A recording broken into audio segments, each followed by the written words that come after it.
here. And tonight, Northwest San Pedro Neighborhood Council will be starting our meeting at, I don't have my, 6:13. All right, let's go ahead and call this meeting to order. Let's start off with our flag salute. So if everyone would rise, please.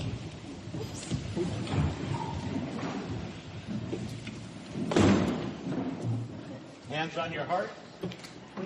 Begin. I pledge allegiance to the flag of the United States of America and to the republic for which it stands, one nation, under God, indivisible, with liberty and justice for all. Label.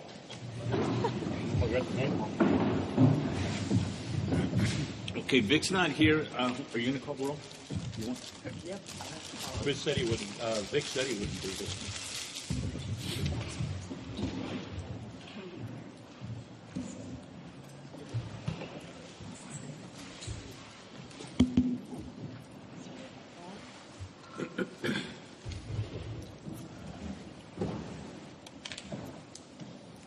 Did they finish all the construction at the school? So, roll call. Yeah. Thomas Norman. Present.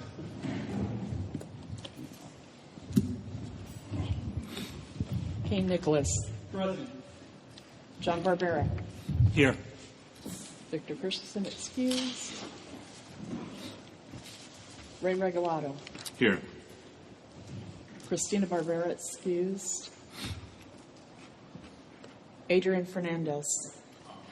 Present. Cynthia Gagne. Here. April Jones. Here. Gwen Henry. Did anybody hear anything from the board?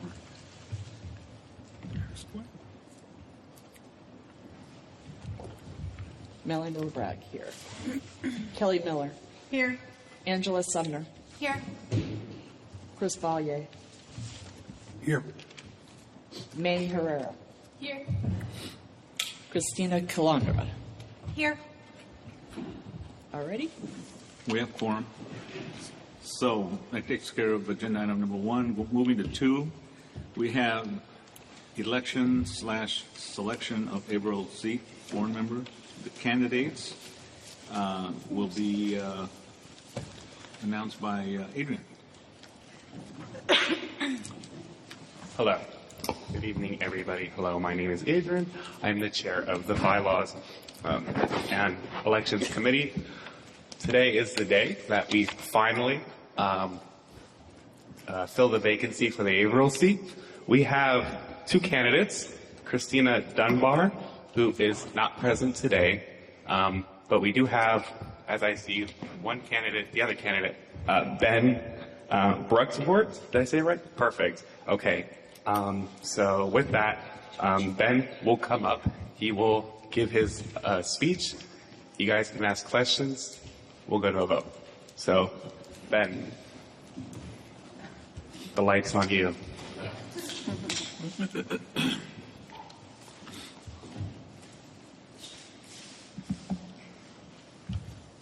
Good evening, everyone. Good evening, board. Thank you so much for having me. I've lived in Northwest San Pedro for just under a year and a half, and I've been loving getting to know San Pedro and the vibrant expressions of community that pour out and bubble up all over town.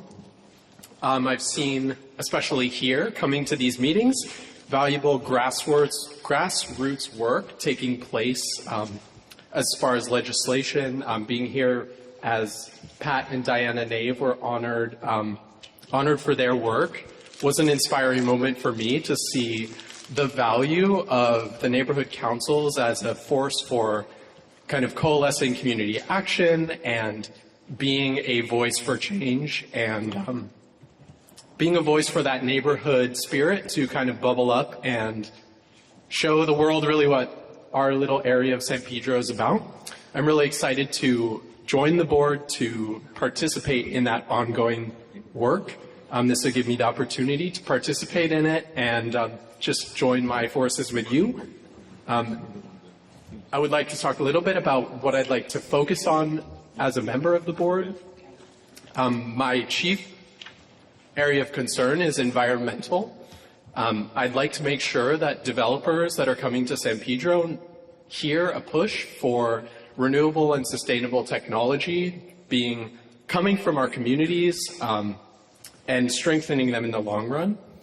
And I'd also like to advocate for improved bike and pedestrian infrastructure in town here in San Pedro. So I want to thank you all so much for your time and have a good evening.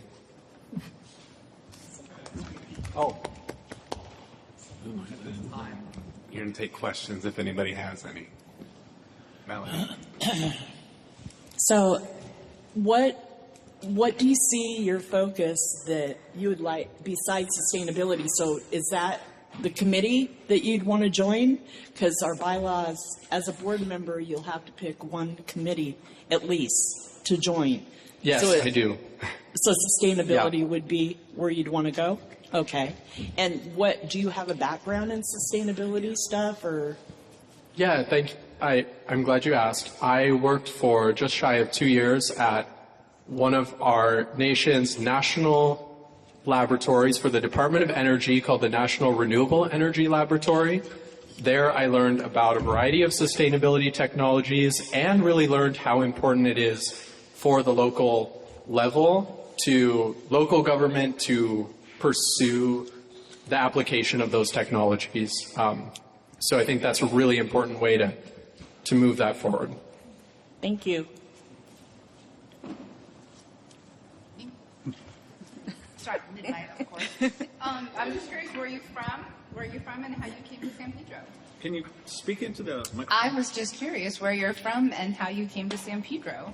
I grew up just south of San Francisco in a little town called Pacifica on the coast. So San Pedro and its kind of coastal environs are really home to me. And it has a small neighborhood feeling too. So I feel a sense of home and kinship with the kind of the way that San Pedro operates and the way that people stick out for the town. Fantastic. Thank you. Go ahead. So with environment and sustainability, I'm learning because I'm getting certified in it, and I'm realizing it's a very big monster to tackle. On a small scale in our small neighborhood, do you have ideas that are more tangible that we can tell the story to get people involved? Yeah, that's a great question. As like kind of putting my feet out here to be on the board and join a committee, I am also exploring those options. So I'd love to be able to explore as a member of the committee what it looks like for us to write community impact statements that are related to sustainability and bring in some research and some examples to how we can go forward with implementing renewable energy technologies and other good things here in town. So TBD as I explore, but thanks for the question. And I noticed that you last meeting rode your bike, so you're already implementing the ride your bike to work day, ride your bike to a meeting day. So Yes, I'm a big awesome. bike rider, so that's part of my interest as well. Great. Any other questions? Okay. I guess, There's a lot of outreach that we try and do as far as events where we man tables and stuff. Are you willing and able to help us out with that as well? Yes, I'm interested in those efforts. One of the exciting things that I saw is the, sorry, I'm fumbling here, but the street fair that the Northwest San Pedro Neighborhood Council put together as like kind of a connector moment and bringing people from like Willenburg and other vendors. So I'm really interested in doing that kind of work. Great. Yeah. any last question? All right. Let's. Okay, so there's two candidates. One is Christina Dunbar, who couldn't make it tonight. I think And- Adrian. Oh, okay. Is there any public comment?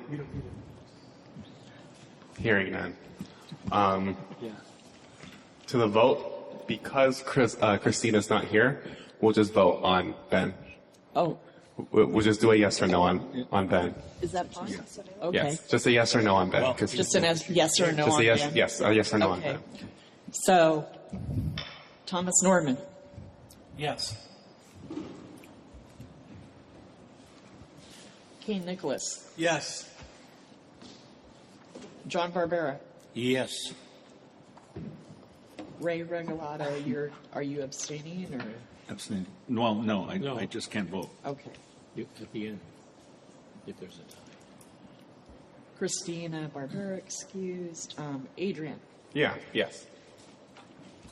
Cynthia Gagne. Yes. April Jones, Yes. myself, yes. Kelly Miller, Yes. Angela Sumner, Yes. Chris Vallier, Yes. May, Yes. and Christina Colander. Yes. Well, welcome to the board, Ben.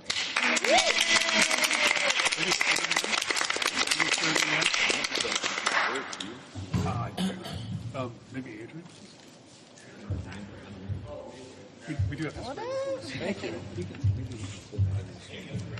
Adrian, do you happen to have the swearing in language with you?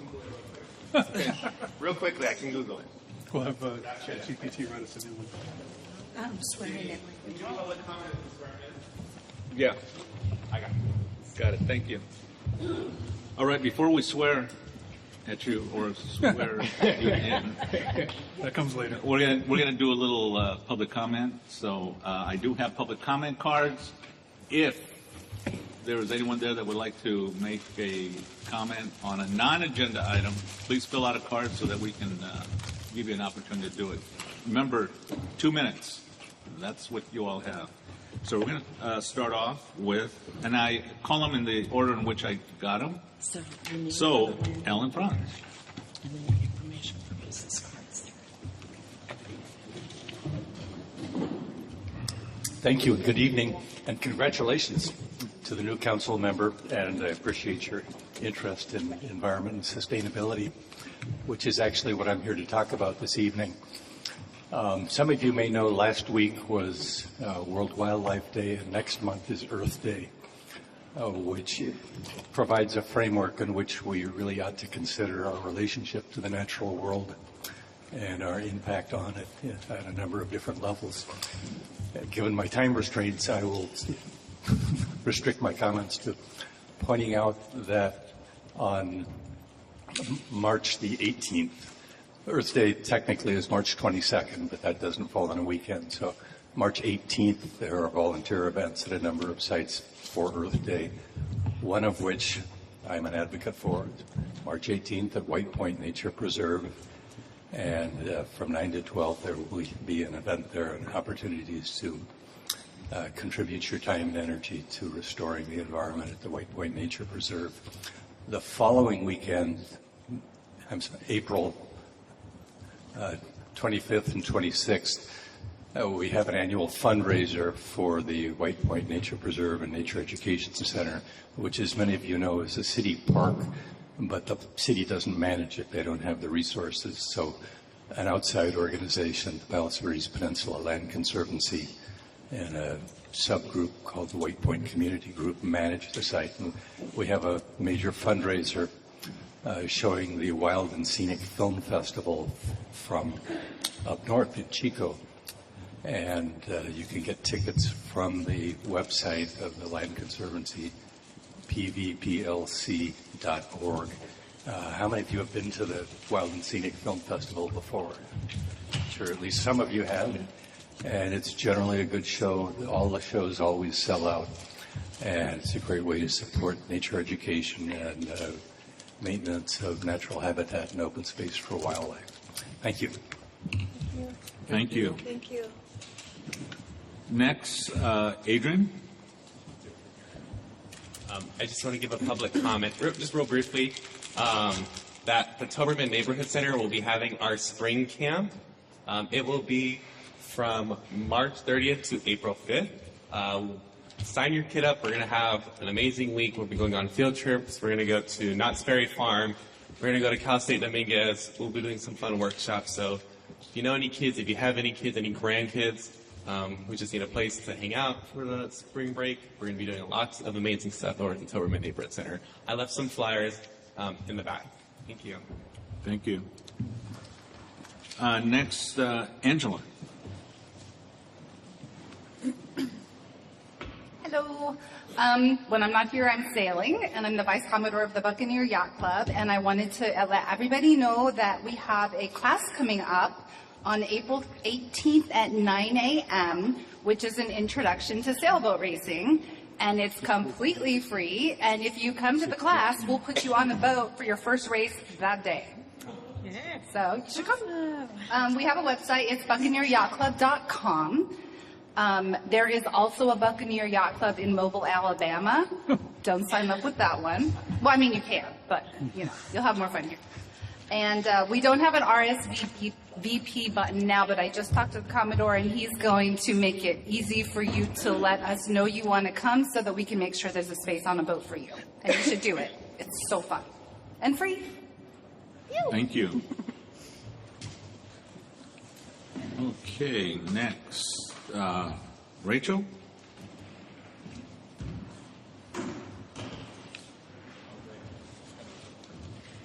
Hi, you all. I'm here with Code Pink San Pedro. We've been in the area for almost 20 years. Recently commended by Tim McCosker's office for our anti-racist and peace work, so that was pretty cool. But I'm here to talk about the local connection with the U.S.-Israeli war against Iran right now. I was here about a year ago, and someone came up to this podium and spoke very forcefully about the current government in Iran. And he asked or demanded that the peace flag, the Iranian flag, be taken down from the Friendship Plaza that's at the entrance to San Pedro. And I think it was like a unanimous, oh yeah, we got to do this. And I cringed at the time because we're just coaxed and coaxed and coaxed into war after war after war. And it was that moment I thought, you know, people need to like kind of look beyond something that little that they hear. Farthest back people go, they think all this started with Iran with 1979. They're crazy, they're radical, they're extreme, they take our hostages. And it didn't. It started in 1953 with the CIA coup, the overthrow of their democracy. So I hear a lot about defending democracy here at home. We have to know what we're doing abroad because Americans have already died.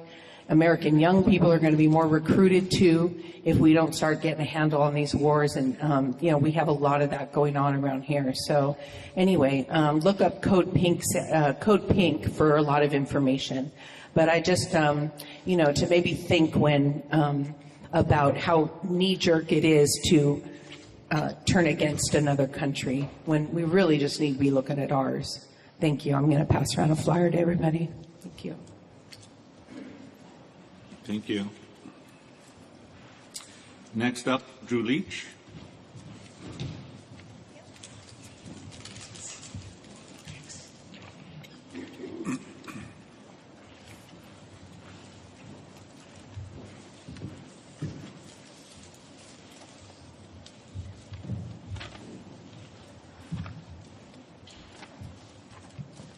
I speak as myself, not as representative of anybody else.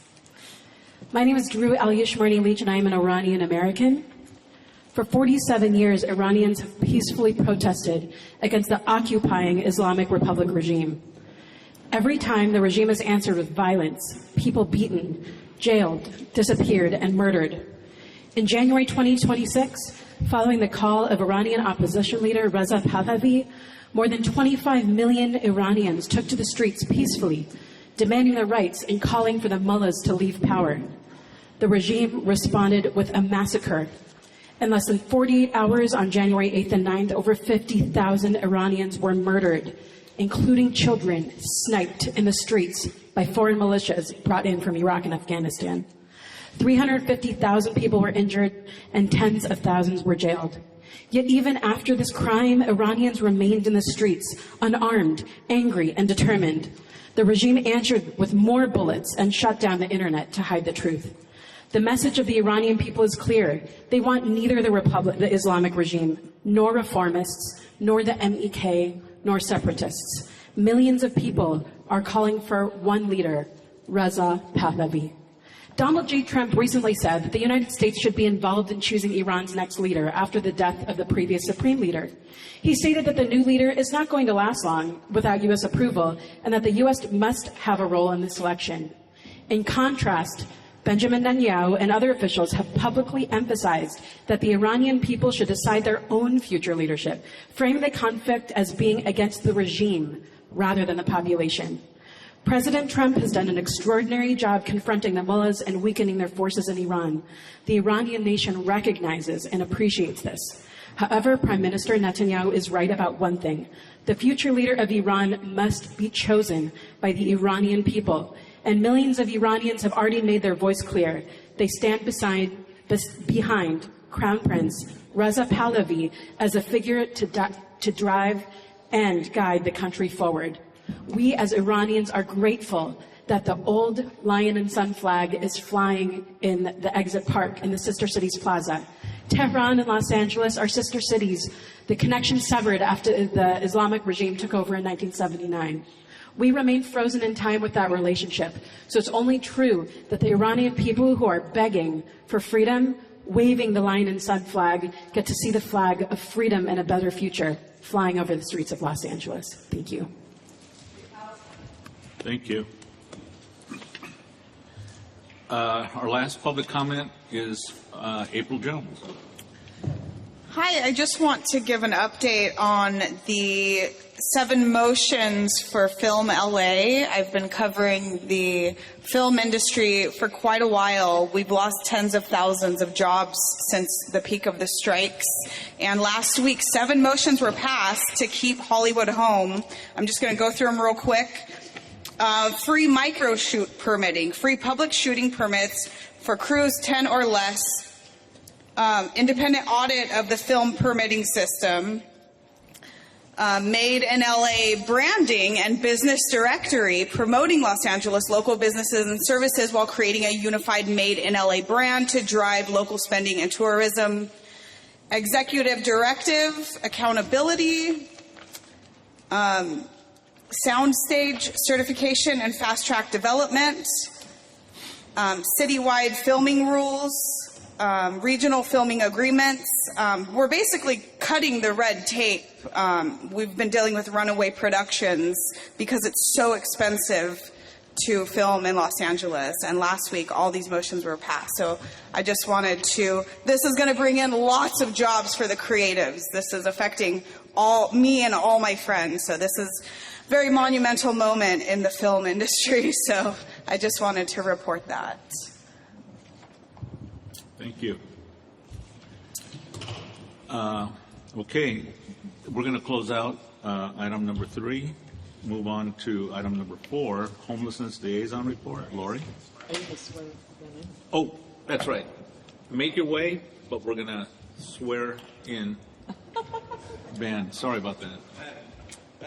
Okay. Benjamin? I'm glad I have people here to keep me honest. Okay, Ben. I just stand right here. Okay. Raise your hand. Speak into the mic, please, so we can all hear. Repeat after me. I pledge to represent Northwest San Pedro with dignity, integrity, and pride. I pledge to represent Northwest San Pedro with dignity, integrity, and pride. I will encourage other points of view even when they differ from my own. I will encourage other points of view even when they differ from my own. I will respect, value, and consider everyone's opinion. I will respect, value, and consider everyone's opinion. I will find the good in my neighborhood and praise it and promote it. I will find the good in my neighborhood and praise and promote it. To my neighbors and to neighborhoods throughout the city of Los Angeles. To my neighborhood and to neighborhoods throughout the city of Los Angeles. I pledge to do this to the best of I pledge to do this to the best of my ability. Thank you.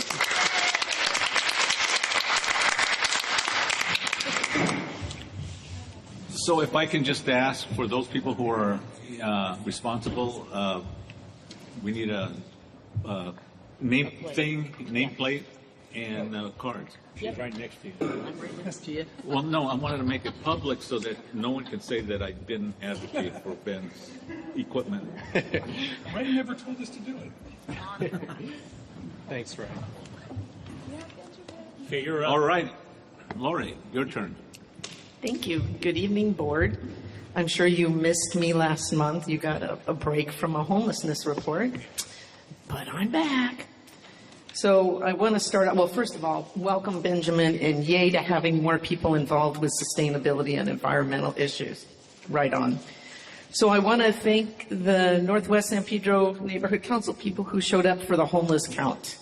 And that was Ray, John, Adrian, Christina Calandra, Gwen, and myself. Nobody showed, oh, Thomas, were you there? Yes, and I did read the report. I'm so sorry. Wow. Lori, I wasn't there. Oh, that's right. Okay. Well, never mind. But I do want to mention that there was nobody from Coastal and there was one person from Central, but really that was Adrian and he's us. So I just really appreciate the support and the participation. So I quite often will talk about how you can help in San Pedro. And I've pushed calling the circle team when you see somebody in trouble. And so I wanted to share an example that actually happened. I happened to cut through the Miraflores, that alley between Channel whatever, because I was trying to find an easier way to get into the ARCO station. And I found somebody living there at the bottom of the field. And I circled around a couple of times, did not approach the person because that's not what I'm trained to do. I made a report to the circle team. It did take me the first time about 25 minutes on hold.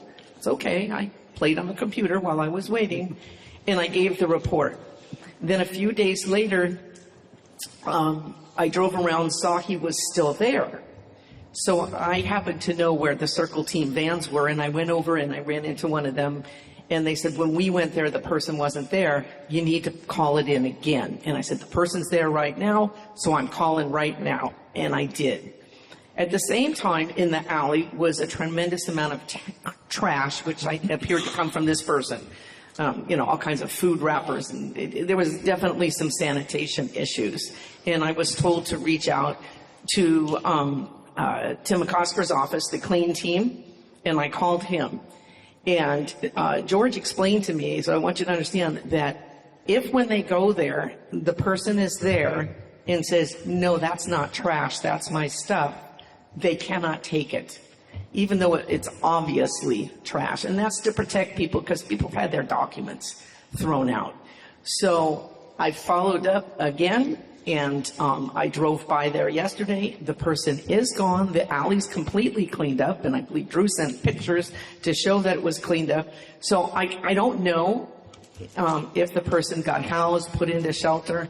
But I just encourage you guys, I tell you about this resource. We are so fortunate to have a 24-hour call number that we can call. And because the circle team is not everywhere in LA. So please, this is, if you want to help, this is something you can do to be part of the solution.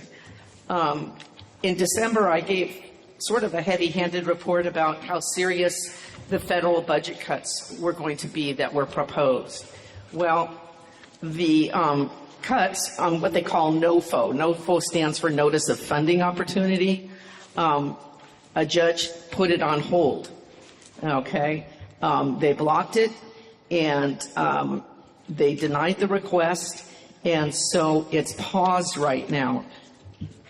But people are still concerned, the service providers and other groups, that some type of cuts will still be coming. If you look back at my December report, I go in great detail on how those cuts will affect people. So I've outlined some information on the current status with immediate relief versus long-term uncertainty, the lawsuit and the status of NOFO, and the risks and the steps by LASA. How will this affect our service providers. They're right now continuing fairly uninterrupted under their existing contracts, but they're also doing prep work because they feel this is going to happen at some point. Just they don't know to what degree. A couple months ago, I participated in a 2-day workshop called Changewell, where we analyzed how the budget cuts, not just federal, state, city, county, are going to affect people. We're following up and trying to find more effective ways. If we're going to have cuts, how can we be more efficient with the money that we do have? And I'll continue to keep you posted on that. Interestingly enough, they were concerned that Measure A money that we voted in, the 1/4% increase in sales tax on April 1st, they were expecting, because the economy is so poor, that we weren't going to get what they projected, but actually they have. So the county had made all these cuts. They're actually reevaluating and giving money allocations back to some of the programs. So that's the good news. I was invited by our Congresswoman Barragan to participate in a small housing roundtable a couple of weeks ago, and she wanted to get input from the various people she selected on what she can do on a federal level. And so we discussed a lot of different ideas, and my concern was, even if we have good legislation, how's she going to get it through, because bipartisan bills can't get through. So she told me about this one that I have in my report called Yes in God's Backyard, which is basically giving some assistance to the faith-based organizations, okay, to remove some of the barriers they've had to try and get housing. The United Methodist Church in downtown San Pedro, Pastor Lisa tried for many, many years. There's a dirt lot next to the church, and she was trying to get housing, and she just hit barrier after barrier. So hopefully something like this will open up more opportunities. And the good thing was that Congresswoman Barragan said she had bipartisan support, at least at the committee level. So time will tell. South Bay City's Council of Government, most of you know I used to work there, so they've recently added what they're calling a Renter Protection and Homeless Prevention Assistance Program. And of course, prevention is critical, or we're going to be on this merry-go-round forever, right? So some of the funding they get is actually from Measure A, what they call local solution funds. The Council of Governments have been given a portion of money to help the cities they represent find programs to help people, possibly reducing evictions. Now, after investigating this, it said it's only been up for a couple of months. One issue is this assistance might not be available until a renter has actually received a 3-day eviction notice. So the sad part is somebody can be in a situation where they think, in a month or two, and a lot of people are paycheck to paycheck, I might not be able to pay all my bills, and I'm behind on my rent. Even if you're behind on your rent, if your landlord hasn't actually given you a notice, funds aren't available. That sounds really awful, but when you think about it, how do they prioritize? So they're going to prioritize people who are already on the streets. So I'm watching this carefully, and I've talked to people there, because there has to be a way to try and help people who are trying not to end up on the streets. Next, LA County updates. So another thing the federal government did was propose the Department of Housing and Urban Development, known as HUD, a rule change impacting mixed status families. And the idea here is they want to restrict families with any member who is undocumented, okay, that might be living in their home. It could be one person, could be grandpa, could be anything. That whole family will now not, even though everybody else are citizens, if they have somebody who's undocumented in their house, they're not going to be available to get any type of federal subsidized housing. So that just could be so devastating. Really have a chilling effect that will discourage eligible households from even seeking or getting assistance. So, and just to make clear, currently, undocumented immigrants are not eligible for federal housing aid. That's not the issue here. The issue is if there's one person, anybody, aunt, uncle, grandpa, whatever, the whole family now will not get assistance. So the Board of Supervisors voted to oppose this. Quite a few organizations nationwide are voting to oppose this, so I'll keep an eye on that. Recreational vehicles, which we don't have as big a problem here in Pedro, but we do if you go a few miles north in the West Carson area, Rancho Dominguez, Harbor Gateway. The Board of Supervisors had an ordinance that for what they call non-conforming vehicles, RVs, to be barred from parking on the streets. Okay, they're now expanding the area to cover the areas that do have a lot of RVs. And keep in mind, if somebody's hurting and they're living in their RV, I don't have a problem with it. I have a problem when it's not their RV. It's what we call a van. What do they call them? Van lords. Okay, that purchase dilapidated RVs and have them towed, literally towed. They work with some unscrupulous towing companies and have them put there. There's no bathrooms, there's no running water, so you can just imagine what's happening on the street outside that. It's a huge, huge sanitation issue. And the idea is we want to try and get housing for these people, okay? And quite often the people who are living in there, they're having to pay rent to live in that dilapidated place. And quite often, too, the gangs come around and ask for protection money. Okay, and there's a lot of sex trafficking and drug trafficking. So I think this is great that the Board of Supervisors is paying attention to this. I did want to mention, if you hadn't seen it in the news, that the hotel, which is now Veteran Resource Center in San Pedro at First and Gaffey, last month was named in honor of local veteran Luis Dominguez, who used to be on the Coastal Neighborhood Council. And I really thought that was great that isn't it nice that they honor somebody while they're still alive, okay, instead of naming it down the road. So that's pretty much my report. I remind you, housing is a human right that everybody deserves to have. And again, like I said the last time I was here, keep an eye on your neighbor, see who's hurting, see what you could do to help them, you know, whether it's food, clothing, or find out, you know, they can't even cover the cost of their utilities or something. Just let's be kind. And I was very pleased to see you have a new sock drive at your movie night. So, and I hope, Chris, that you'll promote that to tell people that are coming, bring some socks and explain, you know, we're trying to, we can't use the word donate, but we are going to help people who need them get them. So that is it for my report tonight. Thank you, Lori. Any questions from around the table?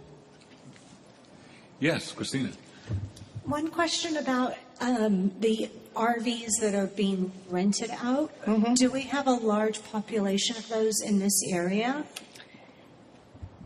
It's sporadic. We did for a while have quite a few that were up at the top of Westmont, and it took us a few years when you go up towards Field of Dreams. Okay, and we finally got all of those removed. We just have to keep an eye on it. Okay, the reason there's so many in these other areas is because they're unincorporated, and people learned how to use the jurisdictional issues. Okay, so, you know, if somebody put one in La Rambla, because we have an unincorporated area in San Pedro, then the rules wouldn't apply to them.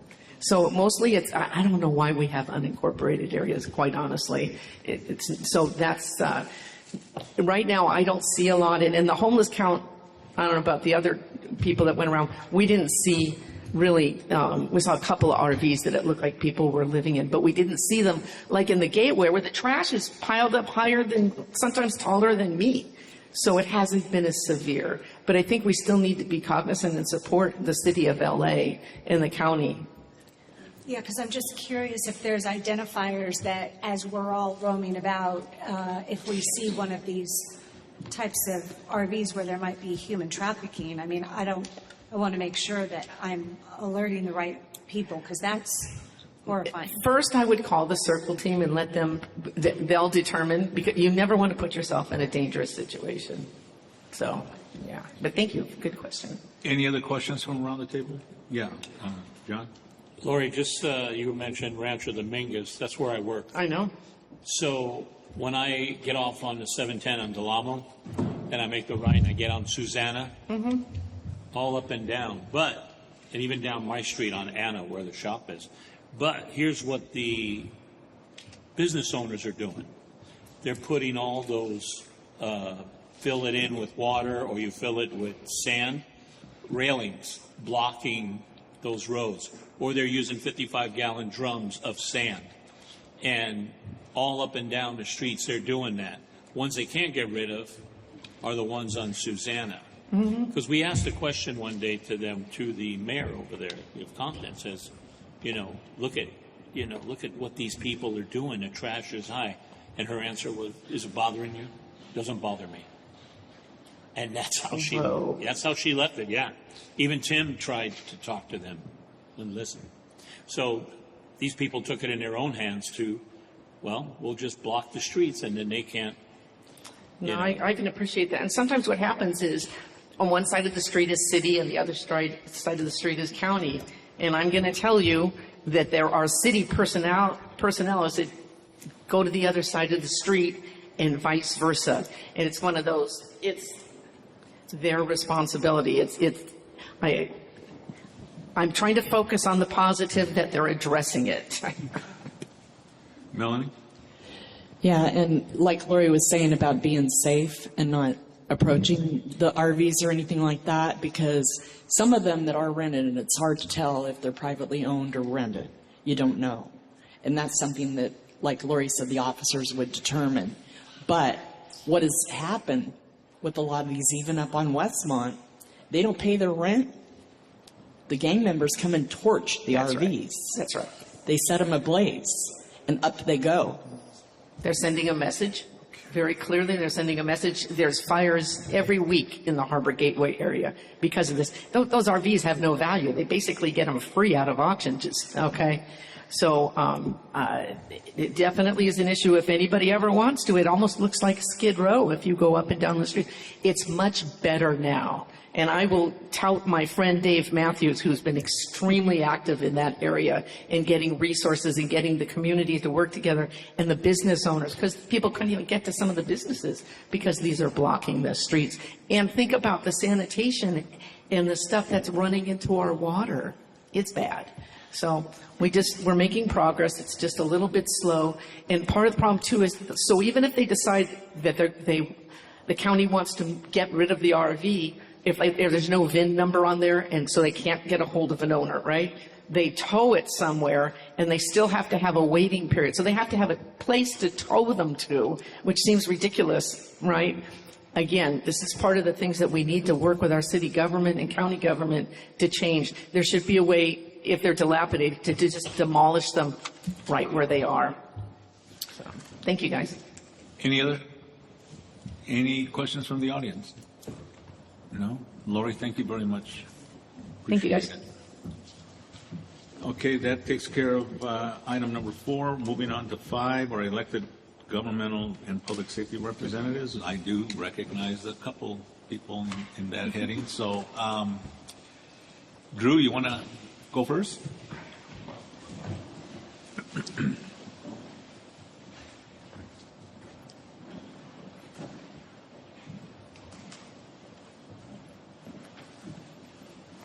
Good evening, everybody. Nice to see you here. I would like to introduce you to somebody very special. We have a new caseworker and special assistant in our San Pedro office. As some of you know, Christian left us in October for different opportunities, and in January we were joined by Victor. So I'm going to turn it over to Victor Murillo. He's going to share some information about himself, and he can tell you a little bit about what he does and maybe one thing that he likes about San Pedro. Hello, everyone. My name is Victor Murillo. I just joined Tim McCosker's office in January. It's been a pleasure working with the team, including Drew and everyone else from Erica to, Jeannie and, Tim himself. So it's been great. What I do in the office is I'm a caseworker, so I assist Drew with cases that we get from, anything from sanitation department or the various departments that LA carries. And, so still getting a swing of things. I have a professional, career experience in mostly the federal government with internships in Senator Alex Padilla's office, as well as Congressman Jimmy Panetta. So still getting used to the various, departments of LA City, but it's been fun so far. But I think one thing that I love about San Pedro is just, the unity in our community. Every time, I grew up in Wilmington and San Pedro, but, being from Wilmington, I've always heard, people from Pedro talk about how much, everyone knows everyone here. And the more I got to know the community, the more I started seeing that. I was like, oh, maybe that's a little just cheesy. Everyone kind of just probably says that just to say that. I mean, it's just like something that, any kind of like family town says about itself every now and then. But no, it's true. It really is. So I believe it, so yeah, I think that's what I just love about it so much. Thank you, guys. Welcome. I'm going to invite him to stay here with me. He is a tremendous help in the office. He now answers the phones so I could get my work done. Before I was answering the phones and trying to get my work done. So now he's allowed me to be even speedier in my responses and made me a more effective employee. So thank you, Victor. Thank you. I'm going to try to make it brief, so I'm going to go right through it. There will be a daytime lane closure of the Vincent Thomas Bridge on Saturday, March. Wait a second, that was this last Saturday. Never mind. There wasn't closure on Saturday. This coming Saturday would be not the 7th. On to the next. Drilling on Western Avenue has been extended to include all Saturdays in March. Traffic controls will be in place from 6 a.m. to 6 p.m. Vehicle traffic will proceed through the southbound lane adjacent to the median. Construction activities may be suspended during rainy weather. Please use caution when driving through this area, and additional information is at clearwater.lacsd.org. And we hope that this project will be able to get to its objectives as soon as possible. They did have to take out 2 mature trees on Western Avenue, but they will be replacing them when the project is over. I want to talk about our legislative processes for this week. We have Council File 25-0251 on the I-110 protocols for closures. That was the motion that the councilman brought forth after the little Carmageddon that we had here when the 110 on-ramp was closed due to a falling power pole. So he did ask the California Department of Transportation, Caltrans, LADOT, and LADWP to coordinate with the Emergency Management Department, the LAPD, and other relevant agencies to report back within 30 days the following: a timeline of the response to the I-10 Gaffey incident, including agency roles and communications protocols utilized, the availability, use, and protocols for electronic notifications to residents of similar road disruptions, the current inventory, location, and deployment status of portable, changeable message signs and other mobile traffic devices citywide. This is especially because on that day we did ask DOT to put up portable messaging devices, and they said they didn't have any. Existing coordination protocols with Caltrans for incidents occurring on state freeway facilities within city boundaries, including delineation of responsibilities, and recommendations, if any, to improve resource availability, interagency coordination, and communication for residents for future incidents. And I'll give this to the President in a moment. This is scheduled for the Transportation Committee this coming Wednesday, and it will go for full council approval after that. Next one, Council File 26-0212, White Point Nature Preserve and e-bikes. Oh, I don't have this one. I grabbed not enough copy. Maybe it's in here. Nope. All right. Essentially, I don't have to tell you what kids on e-bikes are doing in our parks. Going through, ripping them up. When people address them, try to get them to stop, they respond with profanity, sometimes attacks. It's not nice. And so we asked, what would it take for us to implement some sort of change at White Point that would allow for the banning of e-bikes altogether in the preserve? So this item was adopted in council on March 6th, and now it's on the departments to work on a report back on how we can make that happen. There's no ETA at this time, but we will check in with the departments that are mentioned. And I'll go ahead and I'll email this to the President. Yeah. And there will be an upcoming LAPD South Traffic Task Force at Averill Park to combat some of the e-bikes that have been observed there, as well as a working group this coming Friday to discuss e-bike safety with our school district partners at LAUSD and with Polo High School.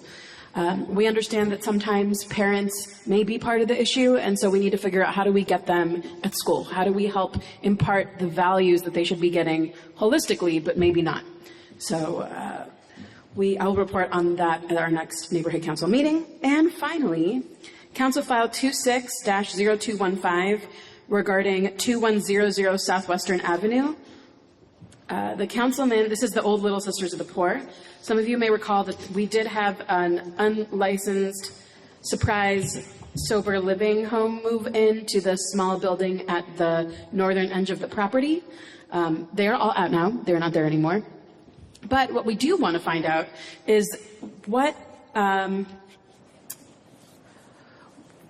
through a report can we discover vis-a-vis the land use regulatory controls that would apply or could be made applicable to any proposal submitted for the expansion or development of the property located at 2100 Southwestern Avenue as transitional housing, inpatient and outpatient mental health services, or any other state licensed community care facility. This report should also include an explanation of any applicable state and federal regulatory controls and laws that would govern such a proposal should one be submitted. This item has been referred to the Planning and Land Use Committee. It has not yet been scheduled, but we will notify you when it does. This is in response to a proposal by the Fred Brown Recovery Center to establish an inpatient facility of up to 200 beds, with 90% of the patients being prison diversion. And so we want to understand, and as well as 300 outpatient beds. So we want to understand, what does that look like? Do they have to go through any sort of changes on the local level in terms of planning and land use to be able to make that happen? They did apply for a bond to B-CHIP, or a B-CHIP bond round 2 funding grant cycle. They're supposed to hear back in the latter part of spring. If they did get it, they asked for $100 million to buy that facility and upgrade it and turn it into that facility that I mentioned. If they do not get the funding, they will not move forward with that program. So there are people that are opposed to it and have been writing the state B-CHIP administrator expressing their opinions. Some people have supported it. The councilman does not support that kind of use at that particular location. However, he has supported Fred Brown for this type of facility at other locations in past rounds. Community updates. On Wednesday, the council approved the appointment of Teresa Sardisco to serve as commissioner on the Board of Animal Services. Teresa has long been a trusted advisor to the councilman on animal welfare issues and brings deep experience, dedication, and a genuine passion for helping animals. We have no doubt she'll continue moving this important work in the role forward in the role with the city, and that brings our appointments to that commission to 2 residents from San Pedro. We did a Care Plus cleanup at 850 Miraflores and Cabrillo Plus in the alley. That was the alley that Lori Jacobs had mentioned. It is now clear, and I drove it again today. It is still clear. Also, there is a vacant property there, and we were in touch with the property owner and explained to him that people were on his property using water. He did not know that there was water active, so he went and he shut off the water, and he's going to be restoring some sections of the fence that were removed. We are also working on a nighttime parking enforcement operation for Paraíso Street in the light industrial zone. As you know, our offices did erect no parking between 10 p.m. and 6 a.m. signs. The biggest challenge is getting that enforced overnight. However, we are working on an overnight operation to conduct some enforcement there. And right here in this very room, next Thursday, March 19th at 9 a.m., there will be a Rec and Parks Commission meeting right here. So if you have anything you want to say, come on. Come and visit. We are very excited to have them. They come down here, maybe like once a year. So this is a great opportunity to have our RAP commission in our beautiful, lovely town of San Pedro. That's it for me. 9 a.m. We'll take some questions from around the table, and I don't see any hands. Oh, yes, I do. We'll start with Melanie, Chris, and then Christina. Yeah. So I made the mistake of going down Western by the Clearwater Project. I can't hear you. Can you make it speak in the mic? I made the mistake of driving down Western where the Clearwater Project is today. Don't do it. If you can avoid it, because I was stuck for quite a while because the traffic is really super slow through there. Go a different way. I forgot completely about it. So thank you for the reminder for everybody else tonight. Also, the thing at Little Sisters of the Poor location, I think the biggest thing that people that are opposing it are worried about Because I don't know if you were involved way back when Harbor House was down by the post office, down there. Oh, I was on an advisory committee before I was on the board for that. And part of the problem was they could come and go as they wanted, even though it was a rehab, mental institution type place. They could still come and go as they wanted to. That is correct. And so part of the time they were living in the homeless encampments that were down there, and other half of the time they were living in their rooms. And so the biggest problem was, and they said they couldn't do anything about it. That's correct. And so it caused all kinds of problems around the post office and everything else. So I think the biggest fear that a lot of people have is that Little Sisters of the Poor is going to turn into something like that up on Western. And we did ask Fred Brown the question, 90% of these people are coming straight from prison. If they choose to leave, what happens? They said, well, we can't stop them from walking out the door. Yeah. And then it becomes the responsibility of the county or their parole officer or whatever to find them and then send them back to prison for not completing the program. Right, and then they roam the neighborhood and et cetera, et cetera. Yep. Unfortunately, we did see a preview of this with that unlicensed facility that was there for a few months. So we have confidence that Fred Brown knows what they're doing and is able to effectively run the homes that they currently run. But this would be their first large-scale facility. Yeah. Okay, Chris. Thanks. Two things. One about Vincent Thomas Bridge and kind of harbor and South Bay infrastructure. I'm very encouraged to hear the supervisor's plans and the motions being brought forward. I would still, I think it's probably it's a very logical first step. My personal opinion is that there needs to be a regional transportation plan with some sort of dedicated personnel, since it covers, well, it's all within LA County, but it affects several different cities, Long Beach, LA, Carson, Torrance, et cetera, that given the honestly strategic significance of the roads and bridges in the harbor area, like even nationally, that we should have something that is anticipatory. So whether you have something that's predictable like a bridge closure or a major sporting event or whatever, there's things like this power line dropping, like the truck full of batteries flipping over, that are essentially unpredictable, but they were pretty successful in paralyzing the area for like the time. And those were accidents. So if someone chose to do something like that, you wouldn't have to do very much to really kind of shut down the port and everyone around it. And so I think that, and I understand everybody's budget is tight, and long-term maintenance of any sort of policy or project is a big deal. But if maybe at the county level or some sort of joint authority between the local municipalities or something to create sort of some kind of permanent oversight of roads, bridges, related infrastructure, not just with respect to whether they're open or not, but for instance, getting Alameda paved again, which is somehow eluded. So Alameda we're going to do it after Vincent Thomas Bridge is repaired, because it's just going to get torn up. And so we are working on it, and we're going to get it paved afterwards. It is a very big project. It is a very big project. And then I will leave this motion here, because this is kind of exactly what it talks about, was that debacle. Like, how do we do something different? And that's what the councilman's motion is about. Yeah, and I think, again, it's a great first step. And I think that hopefully going forward, there's some sort of essentially permanent, recognition of how critical, again, not just for individuals who need to get from point A to point B, but like, all of the commercial traffic and everything. And then on the subject of e-bikes, this briefly, I feel like ultimately these things need to be measured in terms of their power output and the fact that they are essentially small motorcycles, and that human nature being what it is, if parents are willing to buy these things for their kids and then literally turn them loose on the streets in a motor vehicle, that they need to be treated as such, and if not, made illegal for people under a certain age, then taxed, regulated, enforced the same way, because it reminds me of other new technology for which there was no previous legislation, like a drone, and for years people kind of did what they wanted with drones, and they had to sort of dial it back. And there's still no criminal penalties, but also people aren't being injured and killed daily with drone accidents. With these e-bikes, somebody goes out into traffic and it's the end of their life.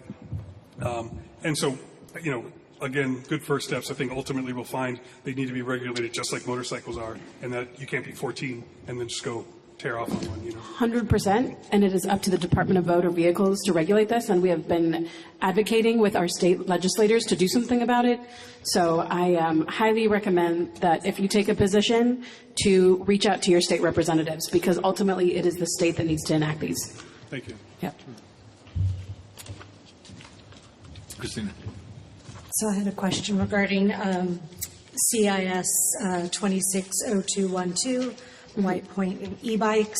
Yeah. I was wondering, we had a Friends of the Canyon at Peck Park yesterday planting yesterday. Unfortunately, nobody was on their e-bikes while we were planting and pulling weeds.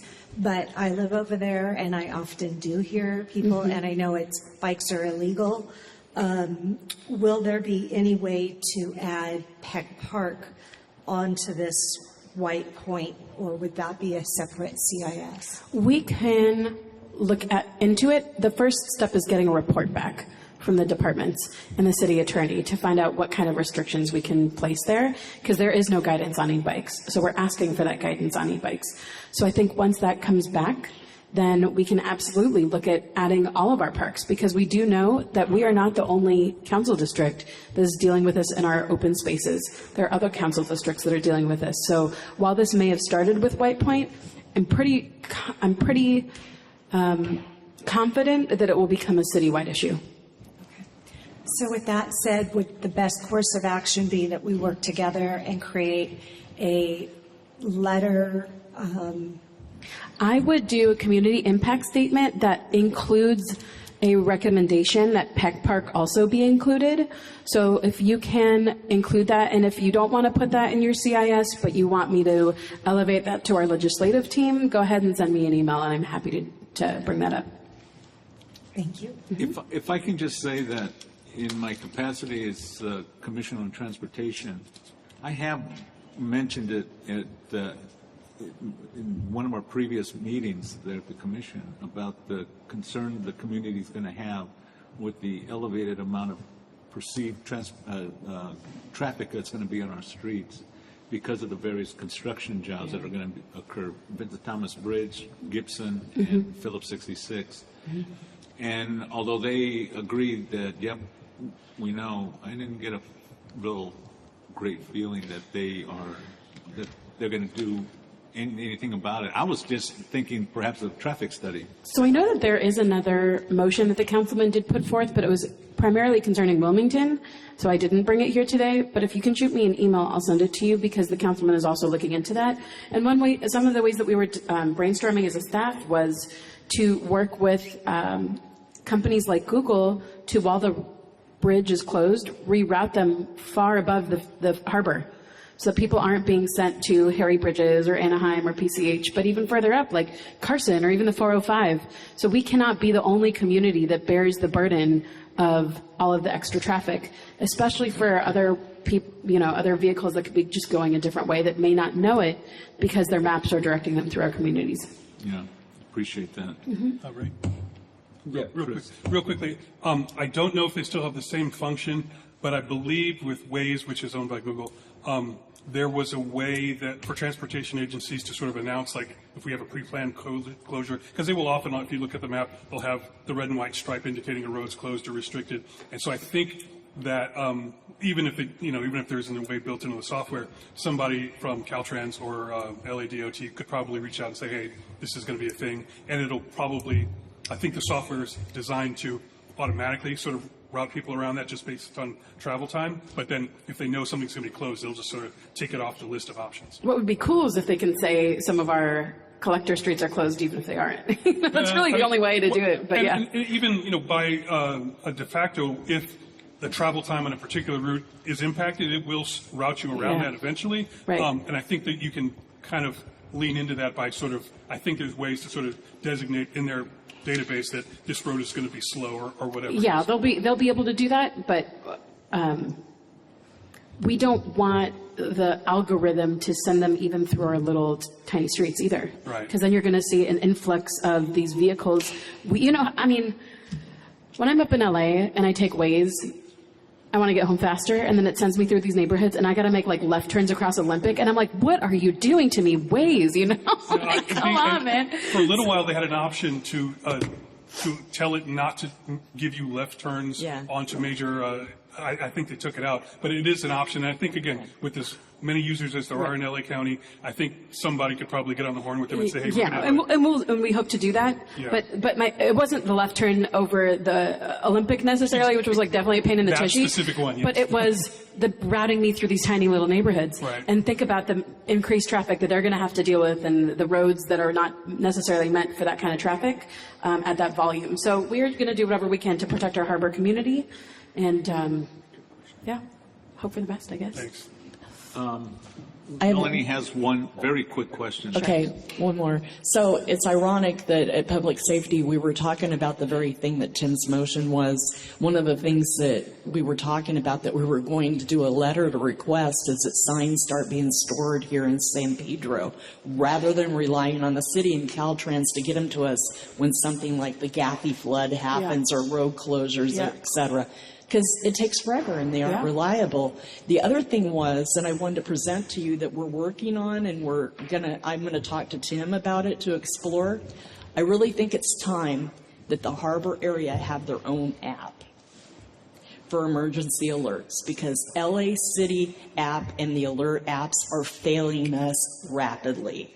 You get them late, you get them after the fact, I'm gonna push back and say it's not an app that we need people to do their jobs on time. And if you have a new app, but you don't have a person to do their job on time, that app's not going to be any better than the alert system that we've already invested in. Yeah, so it's important that we keep our alert system. We have an alert system for LA, Notify LA. You can go ahead and sign up. Notify LA, Google Notify LA. But what this report is doing is saying, hey, how do we get people to do their jobs? But first, understand what those jobs are. Yeah, but when it happens early in the evening and you get the alert at 1 a.m. The emergency management department is a 24/7 operation. We need to ensure that they are doing their jobs on time. Yeah. Because even if we have our own app, if the person operating it is not doing their job on time, the app didn't fix it. It's a people problem, not a technological problem. Question from John. Just this past Thursday, I talked to Nathan Bass, and Nathan is getting some information for me and some studies and stuff. They're going to try to push the truckers and stuff, not to go down Gaffey or John Gibson too much. They want them to use the 110, so there's some routing that they're doing. But one of the things that he did say, he did get with the Department of Transportation, the street services.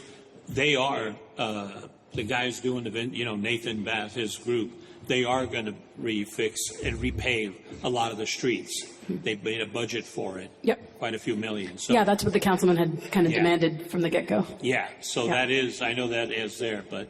I think he wanted them to fix them before and after. I don't know if they're going to do before and after, but they're for sure going to do after. They're going to do it now. He says they're going to start like within April or May. Got it. So then they're doing those preparations now, and they will repave them again afterwards as well. Yes. Yeah. Great. Great news. All right. Great.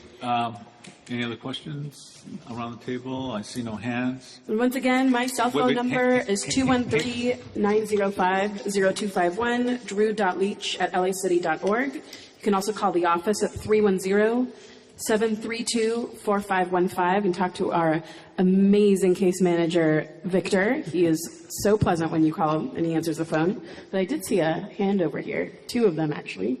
3 of them, actually. Going once, going twice. Any more? Okay. I saw Lori and the gentleman in the back.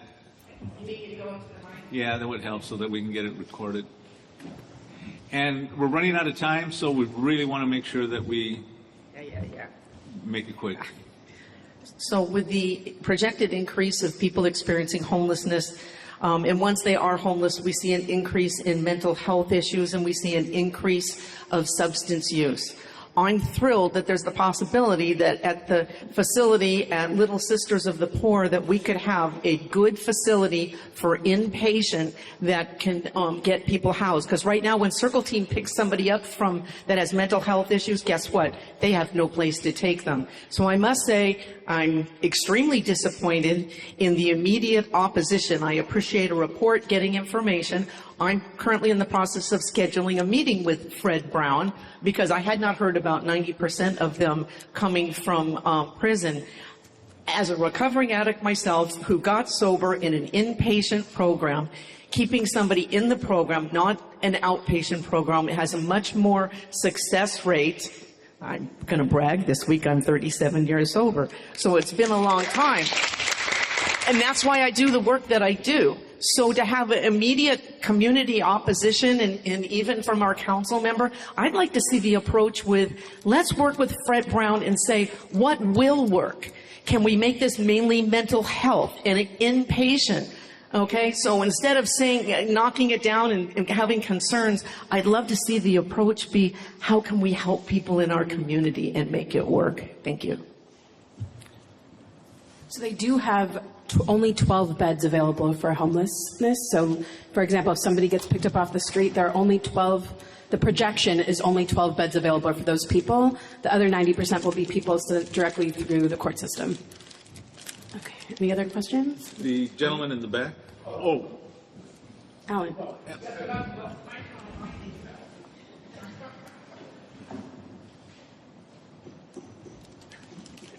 I didn't get my pen out fast enough. Can you confirm the Recon Park board meeting that will be in this room, the date, and if possible, the time? I'm going to wait for you to get back to your paper so you can write it down. Thursday, March 19th, so 3-19 at 9 o'clock a.m. right here. Oh, hi, Daniel Johnson. What's up, man? thank you. Gentleman in the back. I give him my business card. I'll give you my card. All right. Great. Thank you, everybody. All right. I think that's it. Thank you so much. Welcome, Victor. Let's see. I see a uniformed officer in the back there that perhaps may want to share some. Yeah, and then I have the fire department also. Huh? But hello, everybody. Officer Baloney with LAPD. I'm the Northwest San Pedro Senior Lead Officer. To go over, there you go. I don't have too much to go over, but I do have some good stuff. Overall, our crime stats are down. The only one is up. So we have a decrease in rapes from 5 to 0. This is month over month comparing January and February. Robberies are down from 6 to 1. Aggravated assaults are down from 9 to 5. Our motor vehicle thefts high, they're still down from 15 to 13, and thefts are up from 13 to 17. That is due to the fact that we have some large box retail box stores in our area. But for a total of 27%, there's a decrease in crime. To combat those thefts, we do have a retail theft task forces that do occur primarily at these large big box stores. So like Target. So we did one there all over Harbor Division. One of the visits was at Target, and we did end up with one arrest for an individual that was stealing. So that means that while we were there at the store, we had officers there. That's the time that this person decided to steal, and we're notified by security, and then they're able to get apprehended right away. It's pretty successful. Some days, I think in total it was like 5. We get a handful, but they go to different stores in different parts of Harbor Division. But our quality of life part, they also do a very good job visiting Target specifically too. They work very close with security there. They conduct investigations constantly, almost on a daily basis, because they are victimized pretty much on a daily basis. But they're able to work with them and apprehend people in a fast manner. So it's pretty good. So we do a lot of work at that Target to kind of keep the thefts down, but unfortunately that Target is hit a lot. Speaking of the quality of life car, they were able to do some extra patrol at the library, the San Pedro Library. We do patrols every day. During this patrol, they did see 2 people in the back of the library, in the parking lot, loitering, and they were in possession of narcotics, so they were both arrested. Drew spoke on the e-bike. There will be e-bike task force at Averill Park, so we're looking forward to this partnership and getting some resources out to assist the community. Recent events that we had was the Love Yourself Wellness Fair and the 5K, which was it was a mental health fair, and it was also a 5K to support our division. And it was very successful. It was a great turnout. We had a lot of vendors out there as well that were from the community. It was a great day. A lot of work went into preparation for it. So hopefully next year, when we do it, you guys are able to join. So we're really hoping to keep up start a new tradition. Lastly, our CPAB will be at March 19th. That's the Community Police Advisory Board. So if you have anything going on in your community that you want to discuss specifically with the LAPD, you're more than welcome to come. It's going to be at Harbor Station, March 19th at 6 p.m. in our community room. And that's all I have for the report. Okay, great. Thank you. Melanie, quick Just question. a quick question. Do you know if did he go to China? Did he go back to China? I don't know. Ted's been texting him. I haven't seen him in a while. Ted's been texting him, and there's no response from him. We know he got his passport. Oh, good. But he was going to go back, so hopefully. Yeah, hopefully. No.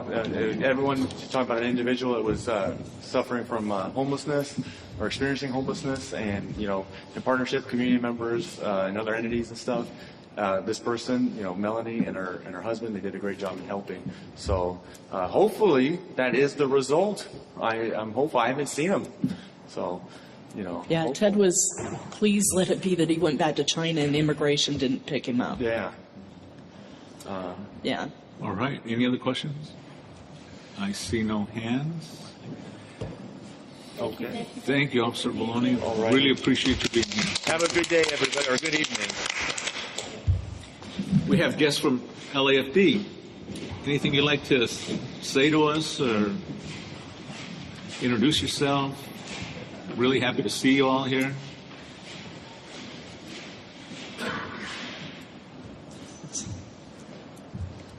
Good evening, everybody. I'm Dan Zabala, Fire Captain, Fire Station 36.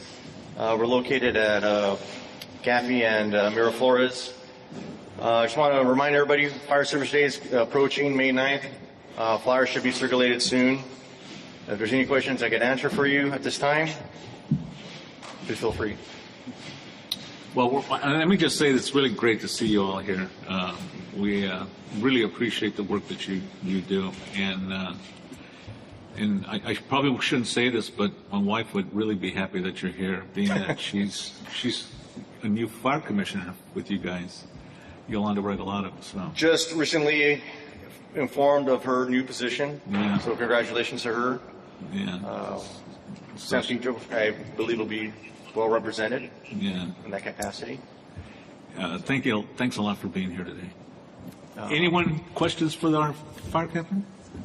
I did not. What's the date and the event that you mentioned? It's going to be our annual open house. It'll be May 9th. We'll have a demonstration hosted at Fire Station 112. Well, there'll be a static display and several live displays with fireboats.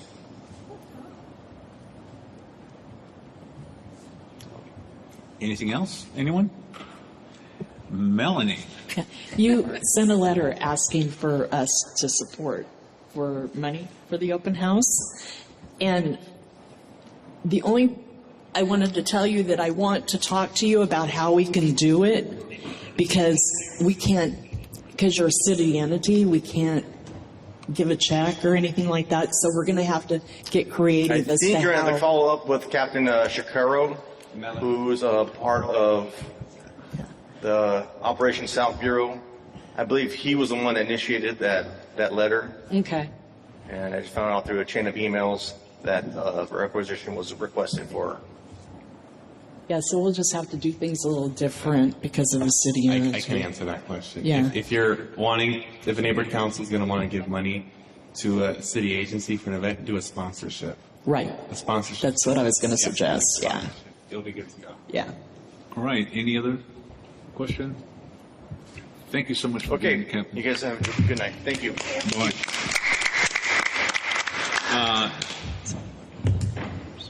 Okay. And I believe we have our representative from Power LA, Daniel. Would you like to say a word or two? Or three? Who's this guy? Is he a newbie? I'll be very brief. So good evening, everyone. My name is Daniel Johnson. I am the Neighborhood Empowerment Advocate for Northwest San Pedro Neighborhood Council. Have one update for you all tonight, and then I'll email them to you tomorrow when I go to City Hall. March 26th. Then I lost it. Okay. March 26th, our department will be holding a Zoom meeting from 11:30 a.m. to 1 p.m. That will be Thursday, March 22nd, in regards to maximizing your neighborhood council's reach with Nextdoor's public agency platform. So again, that is March 26th, Thursday at 11:30 a.m. till 1 p.m. And again, I'll provide you all with that update, and I'll email the rest of them tomorrow. Thank you. Thanks. Any questions about anything? Any questions? Yes, Adrian. I do. I submitted our council's bylaws application. Yes. We do have another one tonight. If it gets approved, do I just resubmit the entire application again? You can just send the updates over to me. Okay. You may have to update the form if the form needs. Because I already know I submitted one, and I know you'll get back to me. Looking at it. Yeah, Adrian sits on 2 neighborhood councils, so I get confused sometimes. He's leading both the bylaws, so I'm like, ugh. But send that update, and I should be able to give that a turnaround. As long as there's no structure change. There's no structural changes. Then I'll do the honor of trying to get that back to you by, let's say, Thursday or Friday for sure. I'll hold you to it. Appreciate you. Any other? Yeah, no, he's been waiting. Yes. Christina. And for the class on March 26th, will that be recorded or is that a live in person? Only because some of us have to work. Just a second. I'm trying to look at the little blurb that we have here. I think it's on Zoom. It will be on Zoom, but the question that's piqued my interest is recorded. And what I can do is reach out to one of my colleagues tonight, and then I'll get you that answer by tonight as well. Yes. I think the ones that they've done in the past that I've attended have had recordings because I've gone back and listened to them after the Zoom because I missed some stuff during the thing. And so generally they do record them. Well, I'll have the answer for you tonight. Any other questions? Right. Anything else? Anyone? Other than that, lastly, I'll say the charter reform, of course, is full speed ahead with the Charter Reform Commission. Please do the honor of filing a community impact statement if your neighborhood council hasn't. Stay tuned in. Those are recorded. All that information is online. I'm sharing that because I know the neighborhood council system specifically has more ways than one to make sure your input is provided, whether it's the coalitions or the alliances out there, or the for lack of a better term, the consultants that they have showing up to neighborhood councils meetings, doing presentations and providing answers to questions and such. And if you can't make it to City Hall to provide updates or your input, you have those avenues. I just wanted to make sure that's clear so that there isn't just one set of people in the neighborhood council system acting on your behalf without your input. So please do the best you can to get involved. If you need more information, I can make sure I forward that information to you all as well. Okay? Thank you very much. And as always, I'm in the audience. Thank you. Okay, we're finished with agenda item number 5. We're going to move on to 6, consent calendar. We have 2 items on our consent calendar.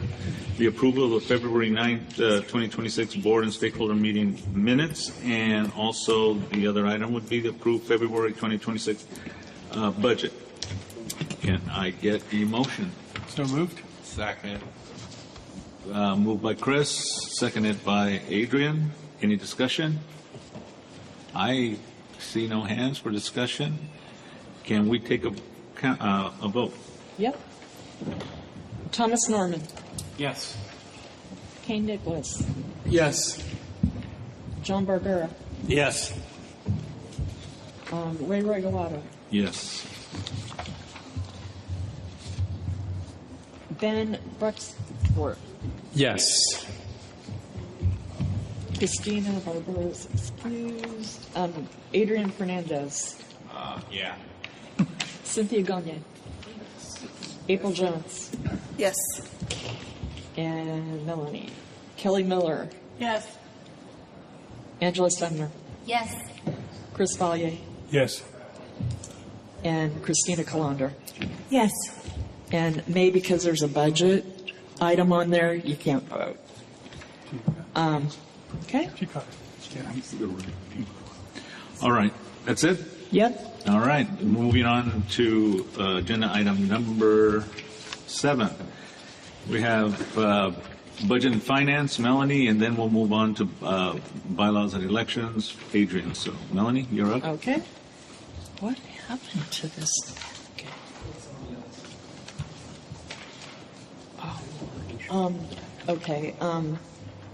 So budget and finance. The first motion is for the MER, and it is on kind of mixed pages here. It's on page 16, and then again on this trailing part of it somewhere here. There's another little section of it. Oh, on page 17. Way off yonder. Yeah. So this is out of committee. Is there any discussion?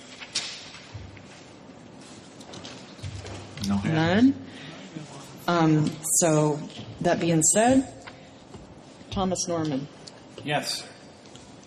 Kane Nicholas, Yes. John Barbera, Yes. and Ray. Yes. Regalado. Now, can Ben do finance? No. No, he can't do finance because you haven't done the training yet, just the other stuff.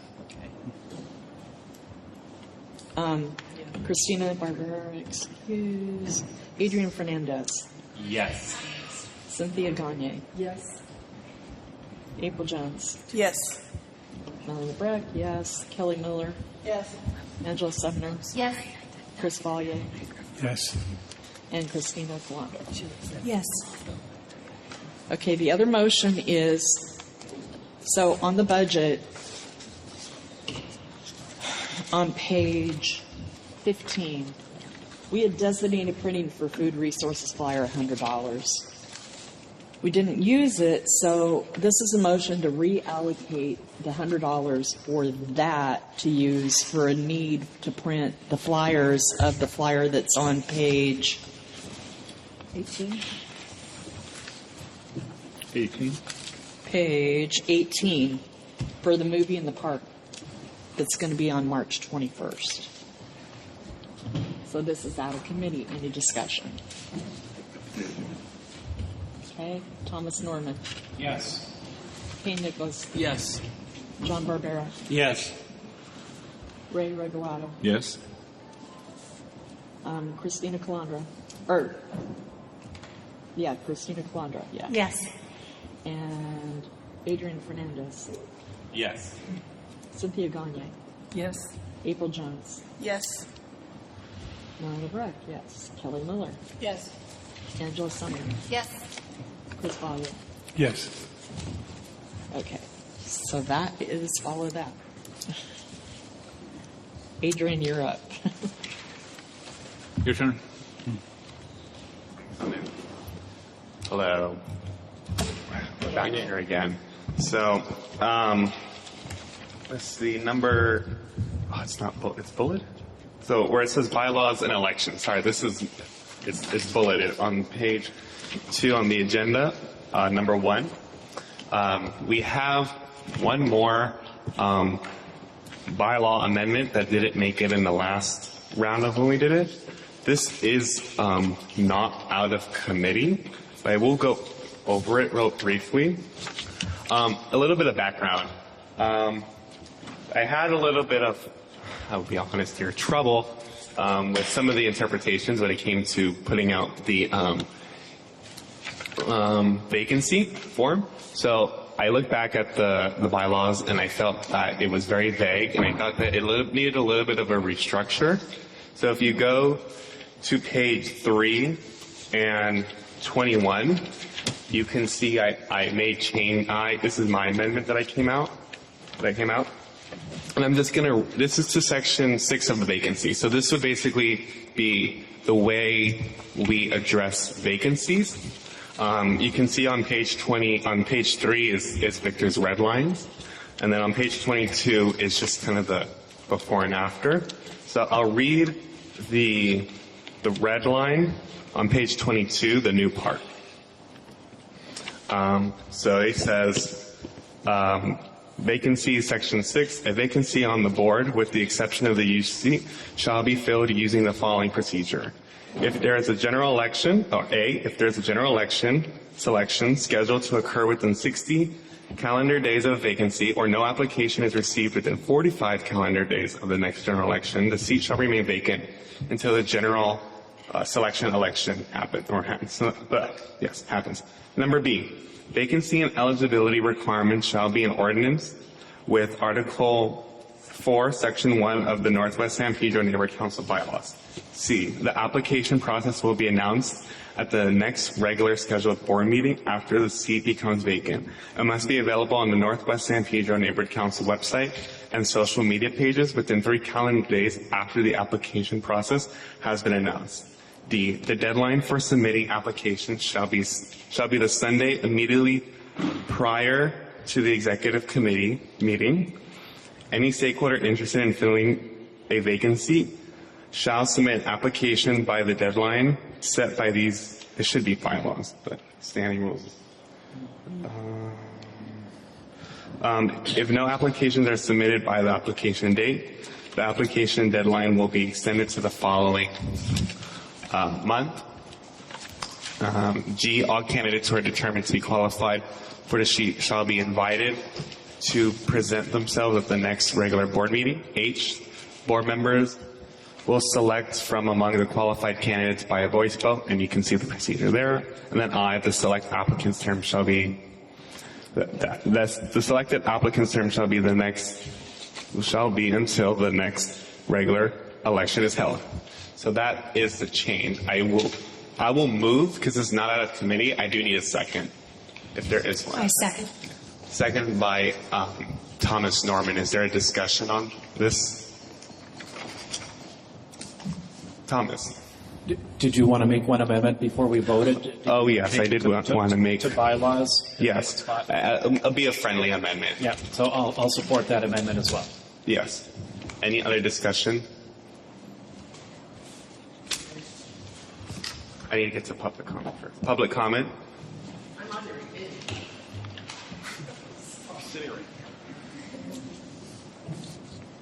Being that we went like a ridiculous long time with nobody filling the Averill seat, is there something in there that says who's responsible, which committee for putting the seat information together and publicizing it that needs to be identified? We went, like 7 or 8 months with a vacant seat because we didn't even ask to have it filled. So I just like to see maybe something in there that says who's responsible.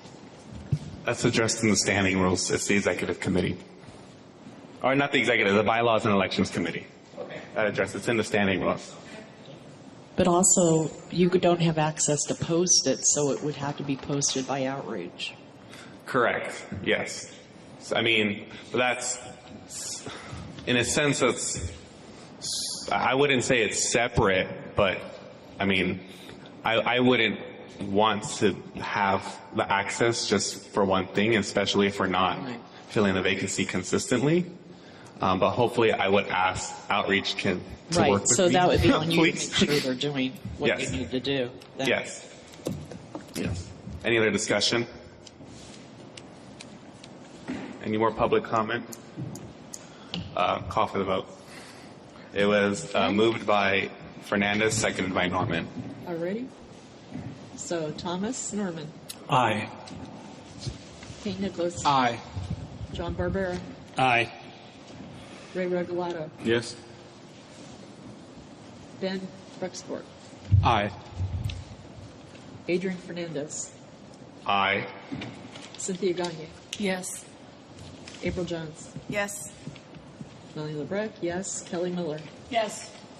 Angela Sumner, Yes. Chris Valier, Yes.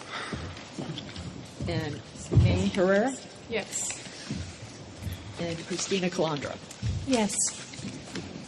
Okay.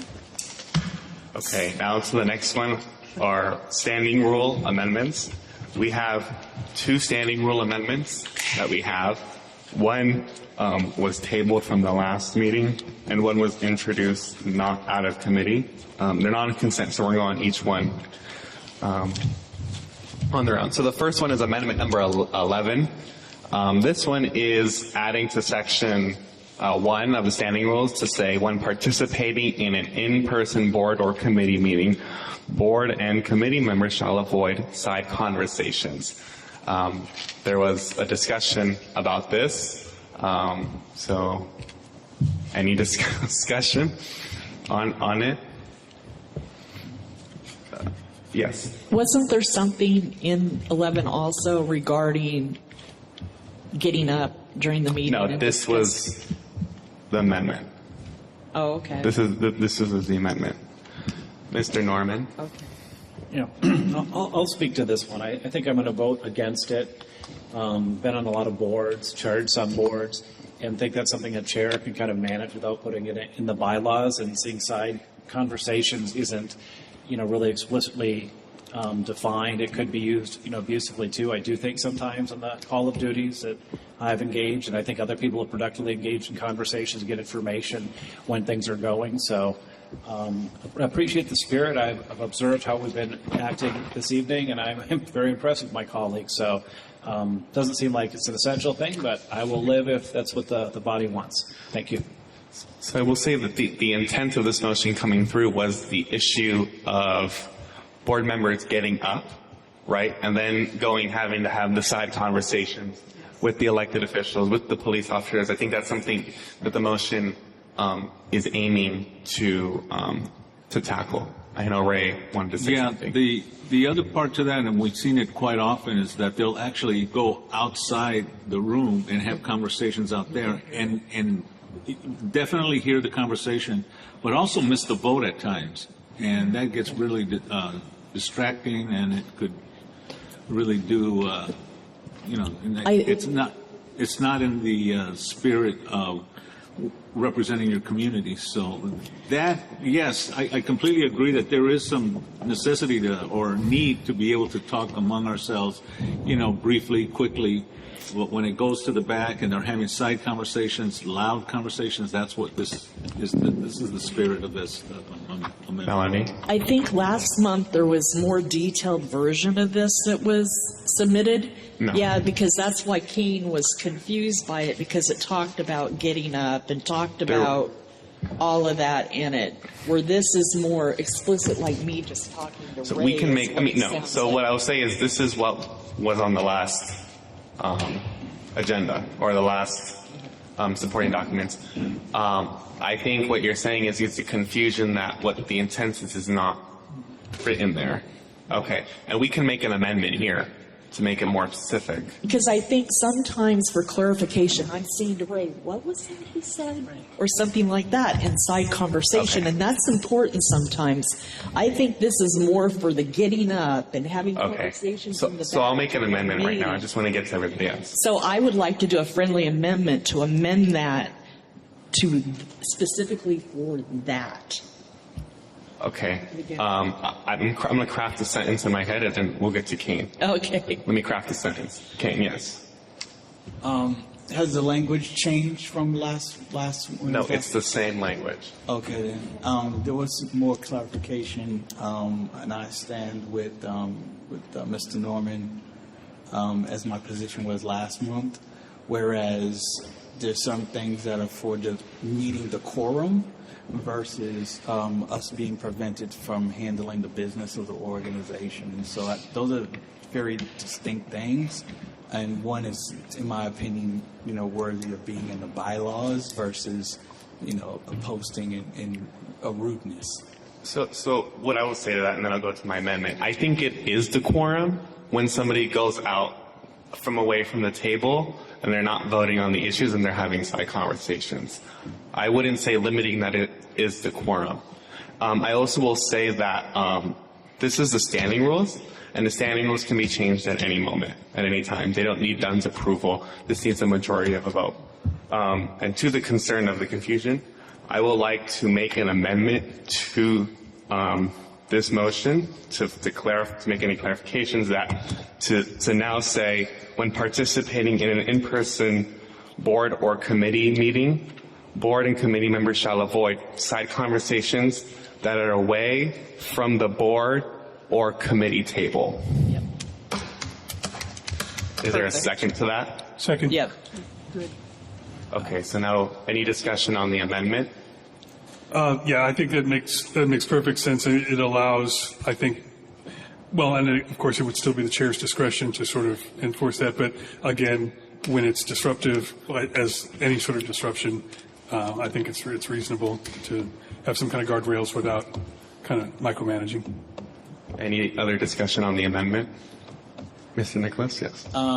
The word session, could that be added versus, any board meeting or committee meeting?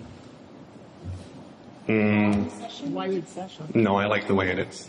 I think board or committee table is fine. It is fine. Yeah. To keep it as board or committee. Any other discussion? We're going to vote on the amendment. Okay. Wait, hold on. Public comment? Hey, don't have a side conversation. Any public comment on the amendment? Oh, wow. Would it make any sense to say longer than 1 minute or longer than 2 minutes? Sometimes people want to get a business card. Oh, yeah. Dang, I would say that would probably be something I would leave to the consideration of the chair to see if it's out of hand, maybe. Yes, Angela? I feel like the word avoid kind of covers that. Yeah. Like there's some exception. I mean, I feel like if you're running to go something for a quick second, that's different than standing there for like 3 or 5 and then, yapping it up, so. I'd just like to say that I truly appreciate the thought about having some type of comment or something coming from the chair to be able to get people to stay on point. I don't see us having a problem with that.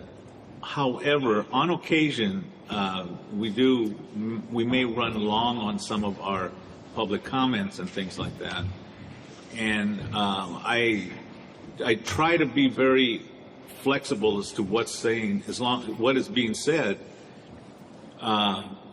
We do have it on the books that we want to keep it to 2 minutes and so on.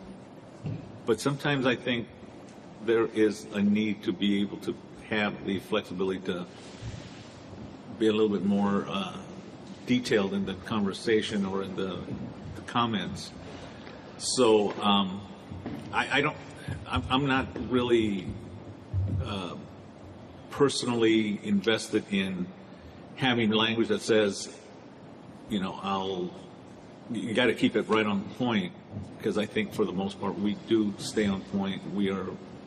We pretty much take care of our business around here. So I'm okay with the way it is. Callie? What happened is we've had Can you speak to the mic?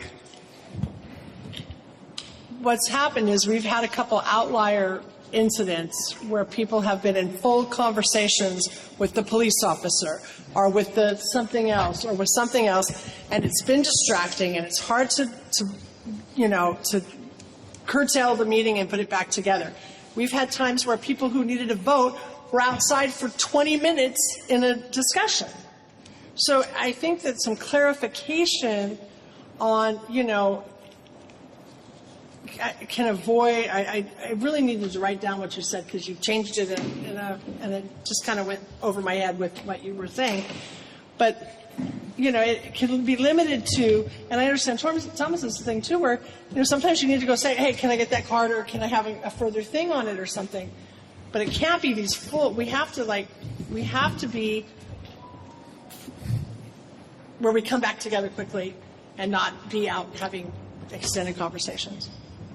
I think it's just important to connect after the meeting instead of adjourn. Well, a lot of times the people are need gone. your business card after the meeting instead of going outside and having this full-on. Well, I will say I do like the word avoid. Avoid is a very, say, vague, neutral term, maybe. You know, I mean, again, getting a business card is completely different than going to chop it up with a police officer, right? I think those are just two different things. Thomas. Yep. I appreciate the effort to amend and appreciate the conversation. This will be the only group I'm a part of with such prescriptive language, and it really seems unnecessary. I might actually wish it were a part of some other groups where there's even worse behavior I've seen, but if people miss the vote, they miss the vote. It's just a very well agendized meeting, like, and kind of tell where things are, and I haven't felt that the lack of a rule has prohibited me from, you know, doing my job effectively. And this group effectively, and maybe sometimes we just vote, and if people aren't there, that happens in Congress. It happens other places. Good point. And I would hate to be in a situation like where there's a student or somebody from the public who's come to see. Like, part of my job, I think, is trying to find new leaders too. And it just, you know, I'm still going to vote against it. You know, appreciate the spirit and definitely, you know, challenge me if I'm part of the problem. You know, and I want to challenge myself to challenge others. Yeah, so that's just kind of what I had to say, and appreciate everyone making their arguments. Any other discussion, Ms. Jones? Hey, I was just going to make a suggestion, like, what if you write in, like, avoid disruptive conversations or something, because a lot of times I'm still learning. I'm asking my neighbors what this means. Or, you know, we had a high school student at the Youth and Outreach Committee, so I'm kind of like walking through the agenda while we're doing the meeting. So that might not be so disruptive because it's directly related to what we're doing, but I think there's just a lot of like exceptions that maybe, you know, I guess clarity. I mean, yeah, I like this, but maybe a little more clarification.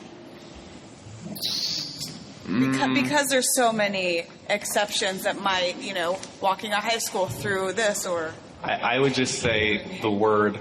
I think I would also think it would also be just the discretion of the chair for Ray to sit there if he thinks it's disruptive and to enforce this or even policy. put that in after the discretion.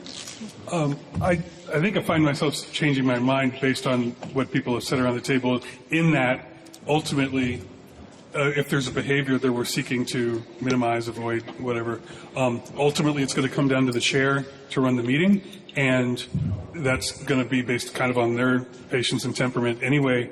And if we don't have any other mechanism to sort of enforce this thing we're trying to put in place, I don't know if we necessarily need to write it into the rules, unless we got to the point where it was more persistent infringement and we needed to really kind of make that statement. I mean, ultimately, if a person or a small number of people doing it, you know, I don't have an issue necessarily with making it. I just don't think it's necessary to write it down if the chair is still going to do their job ultimately. But even then, you know, it's in there to let you know not to do it, right? I mean, it shouldn't. I mean, I think the chair enforcing it should be the last thing that could possibly happen.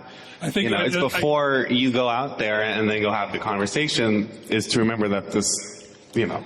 Yeah, no, and that's the thing. I'm not like 100%, but I'm thinking, yeah. I'm split in terms of, like, I absolutely see the point in that, in making it explicit in case somebody pushes back or they choose to ignore, but I still think that hopefully we can govern ourselves, you know, just as effectively. Maybe. Call for the question. Call for the vote. Okay. On the amendment.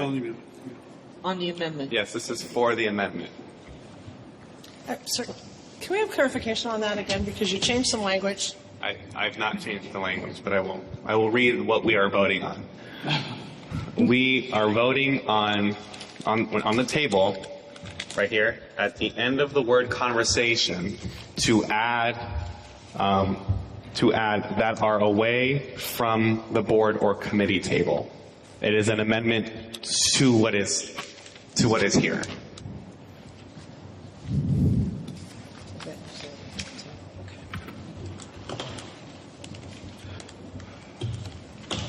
Call for the vote So on the Thomas amendment. Norman, this is on the amendment. This is on the amendment. Thomas? I'll abstain. Abstain? Okay. Kane Nichols? No. Okay. John Barbera? Yes. Ray Regalado? Yes. Ben? Yes. Adrian Fernandez? Yes. Christina Gagne? Cynthia Gagne? Christina or Cynthia? Huh? Yes. I like April Jones. Abstain.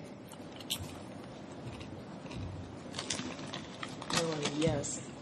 Kelly Miller? Yes. Angela Sumner? Yes. Chris Valier? Abstain. Abstain. And May? Yes. Christina Perfect. Perlandra? Abstain. Okay, so motion passes. No, the amendment passes. Still have to vote on the motion amendment as passes, amended. so now we have to go back and. Any discussion on the motion as amended? Any public comment on the motion as amended, Ms. Jacobs?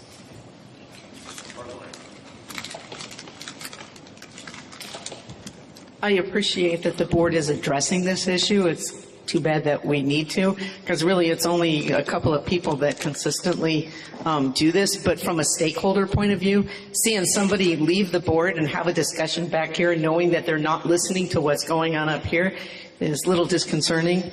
I think by having this in place now, maybe it will make people aware. Okay, that, and leaning to the person next to you and say, what was the date on that, or what did they say? That's not what is being discussed here. It's leaving the table, and then they're going to vote when they didn't hear what your discussion was. So I appreciate you guys bringing this forward. Thank you. Okay. Now I'm going to read it as amended before we vote on it. When participating in an in-person board or committee meeting, board and committee members shall avoid side conversations that are away from the board or committee table. We'll call for a vote for the motion as amended. Okay. Thomas Norman? Nay. Kane Nicholas? Nay. John Barbera? Yes. Ray Regalado? Yes. Ben Brexford? Yes. Adrian Fernandez? Yes. Cynthia Gagne? Yes. April Jones? Abstain. I'm still confused. Sorry. Millie LeBrecq? Yes. Kelly Miller? Yes. Angela Sumner? Yes. Chris Valier? Nay. No. May Herrera? Yes. And Christina Calandra? Yes. Okay, motion passes. Okay, that amendment passes. Amendment passes. Amendment number 11 passes as amended. To number 12. I know, me too. This should be a quick one. Number 12, this one would be an adding text to section 3C. It says, the committee chairperson shall submit written agenda items to be heard by the board to the executive committee by the start time of the executive committee meeting immediately prior to the board meeting at which their items are intended to be heard, unless they are meeting on the Monday or Tuesday of the same week, in which case they may submit them by that Wednesday. Only the wording to appear on the agenda needs to be submitted on the schedule, not the supporting documentation. Example, full wording of the motion. This is Victor's motion. This did not come out of committee, so there needs to be a first and a second for this one. Okay. I'll move it. I'll move. Is there a second? I'll second. Seconded by John. Any discussion? Mr. Norman? This I want to speak in support of. Imagining the work of the executive committee and the chair, I see this helping to streamline the ability to actually make good decisions, to have them well thought out, and for the public to be aware of what's going to be discussed. And I think it's a reasonable expectation of any committee chairperson. Any other discussion? I guess just I'm asking about the sort of the functional intent, like what problem does this solve? I didn't write them. I didn't write it. Yeah. I'm sorry. I can't give you the answer to that one. I didn't write the motion. All right. That's okay. You can reach out to the secretary and he'll let you know. Okay. But I think it needs to be tabled if we need to have questions about it and stuff. Yeah, we have to have the rationale behind it. I mean, again, because if it helps Vic, I mean, it would be. I think it would, I guess, be worth tabling because I'm not against it. I'm just not quite sure what we're actually doing. I mean, I have no issues with it. Yeah. But is there a motion to table then? I motion that we table it. I'll second that. I'm just trying to. Hold on, guys. This one is. Yeah, that's a reasonable. Motion to table. Who moved it? Who moved the motion to table? Kelly Miller. Kelly, and then who seconded it? Chris. Okay. Any discussion on the motion to table? Any public comment on the motion to table? Call for the vote to table. This is to table the motion. Okay. Thomas Norman. Aye. Kane Nicholas. Aye. Ray Regalado. Yes. Ben. Yes. Adrian. Yeah. Yes. Cynthia. Yes. April. Yes. Melanie, yes. Kelly. Yes. Angela. Yes. Chris. Yay. May. Yes. And Christina. Yes. Motion table. Oh, John Barbera. Sorry. The most important one. Yes. Okay. Oops. That passes.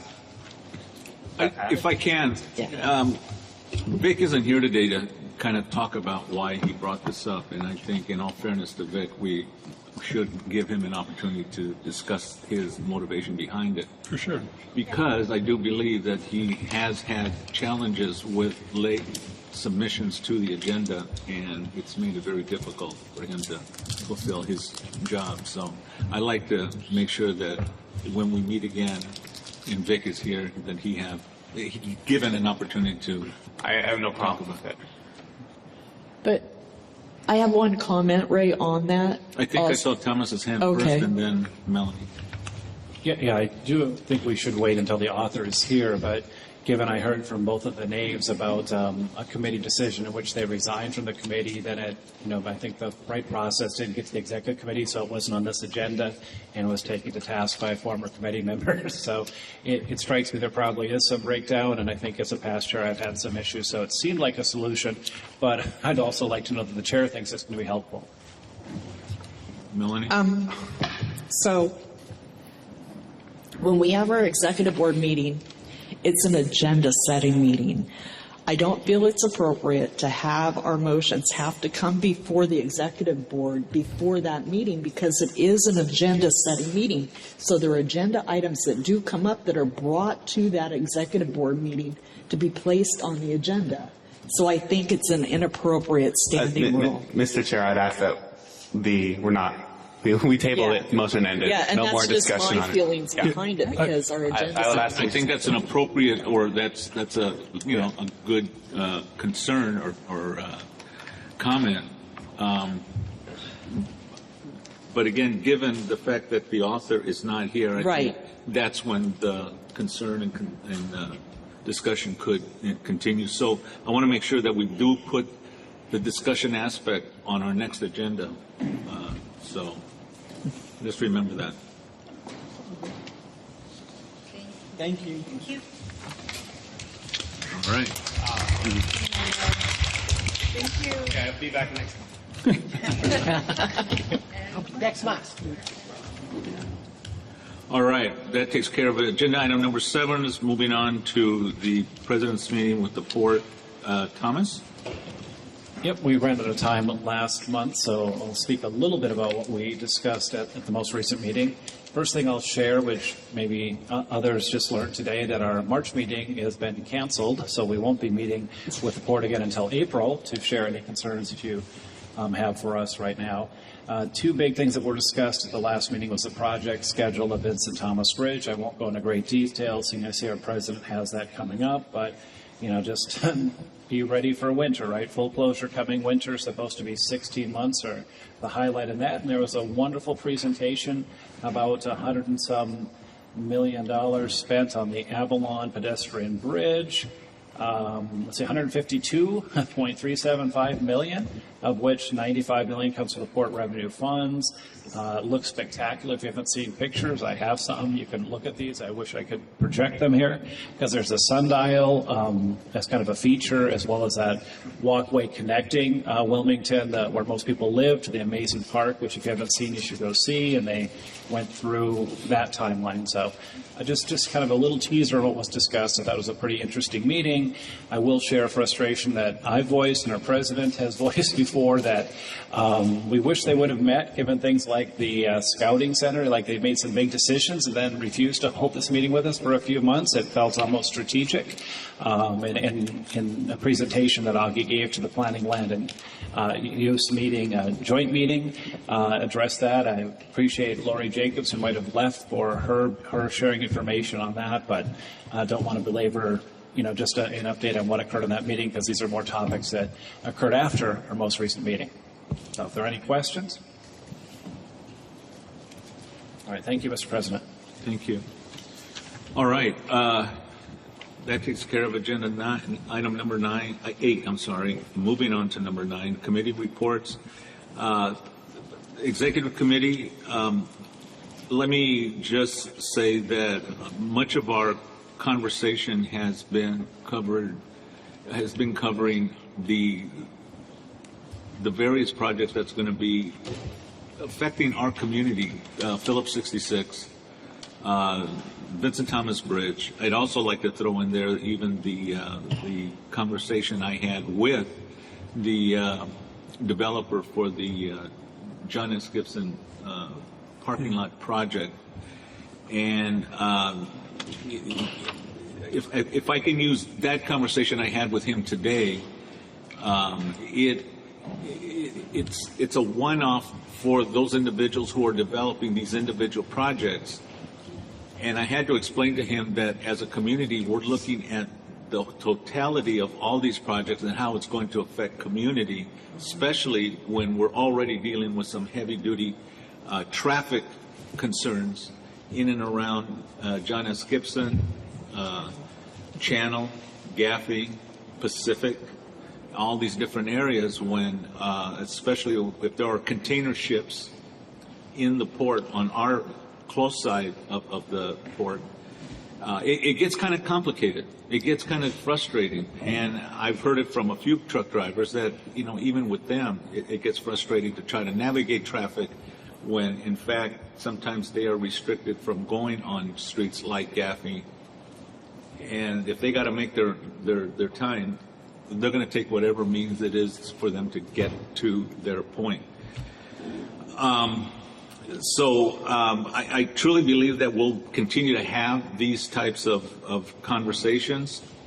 The big issue that I want to continue to gain momentum on is the fact that when the Phillips 66 EIR is published, normally, according to city planning, they'll give a 45-day public comment period. 45 days for a project this big. Normally, it's 30 days. I have already set the seed with planning. I've talked to them on at least 2 occasions, but I'm talking to the other neighborhood councils. A project this big is going to require a lot of reading by everyone, because it's not going to be a quick, small report that the port is, I'm sorry, Phillips 66 is going to put out. It's going to be a huge report, yeah. And it's going to take time for us to read it. So with that said, I'm asking for 120 days for public comment, at the very least. So anyway, there is where the emphasis is occurring.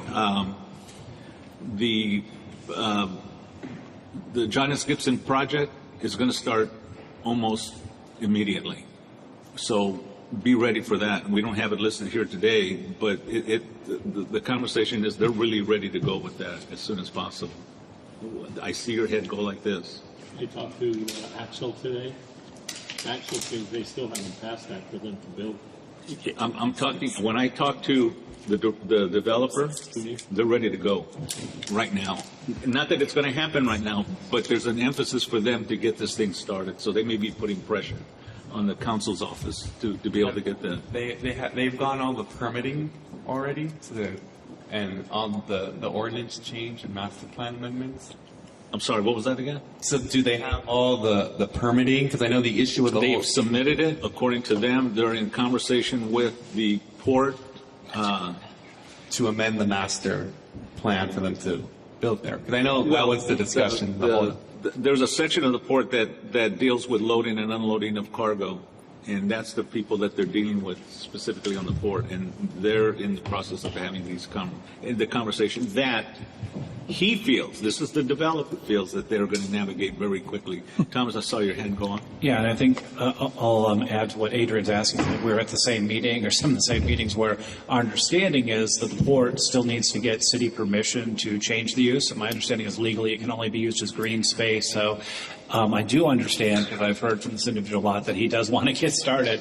But just like cannabis dispensaries, like people are opening them without the proper regulation. I learned recently that you're supposed to come to every neighborhood council before that happens. So I think it is good for the community to be aware for your report, because they may be proceeding before they should per the city laws. And if there's opposition, right, then people might want to continue letting people know, like Councilmember McCosker. And that's one of the things that I did bring to his attention, that the information we're getting from the city is a little bit different than what I'm hearing, his wishes and desires and his impressions. I will also say that at least the conversation is civil. It's not, back and forth. We're trying to convince each other of what's good and what's not. But it just concerns me that when developers get an idea in their minds that they're going to do something, they want to do it on their schedule, and they'll make sure that they promote that aspect of it. So with that said, I think we can kind of think that this is the same issue that we have been dealing with the Vincent Thomas Bridge. Caltrans wants to do it on their time, their schedule, and that can be a little bit tough to avoid, being that this is a state agency that's actually making the decisions. And Phillips 66, big project, it's going to be with us for a very long time, but we can't let up our advocacy as to what makes sense for our community. And I will say that in understanding that there are other neighborhood councils that feel that they have the opportunity to lead the discussion, I'm reminding them that the people who are going to have to live with the problem are the ones that are going to have to lead the discussion on this stuff, because it wouldn't be fair to take their perception as to what the problems, what the pieces of this project are. And right now I'm kind of navigating that conversation with another neighborhood council locally, so that make sure that Northwest is the one that's going to be kind of sharing what we want to avoid in our neighborhood, given the projects are in our backyard. So I'll leave it at that. Cabrillo, anyone want to talk about Cabrillo? Because that's a given. And yeah, Lori.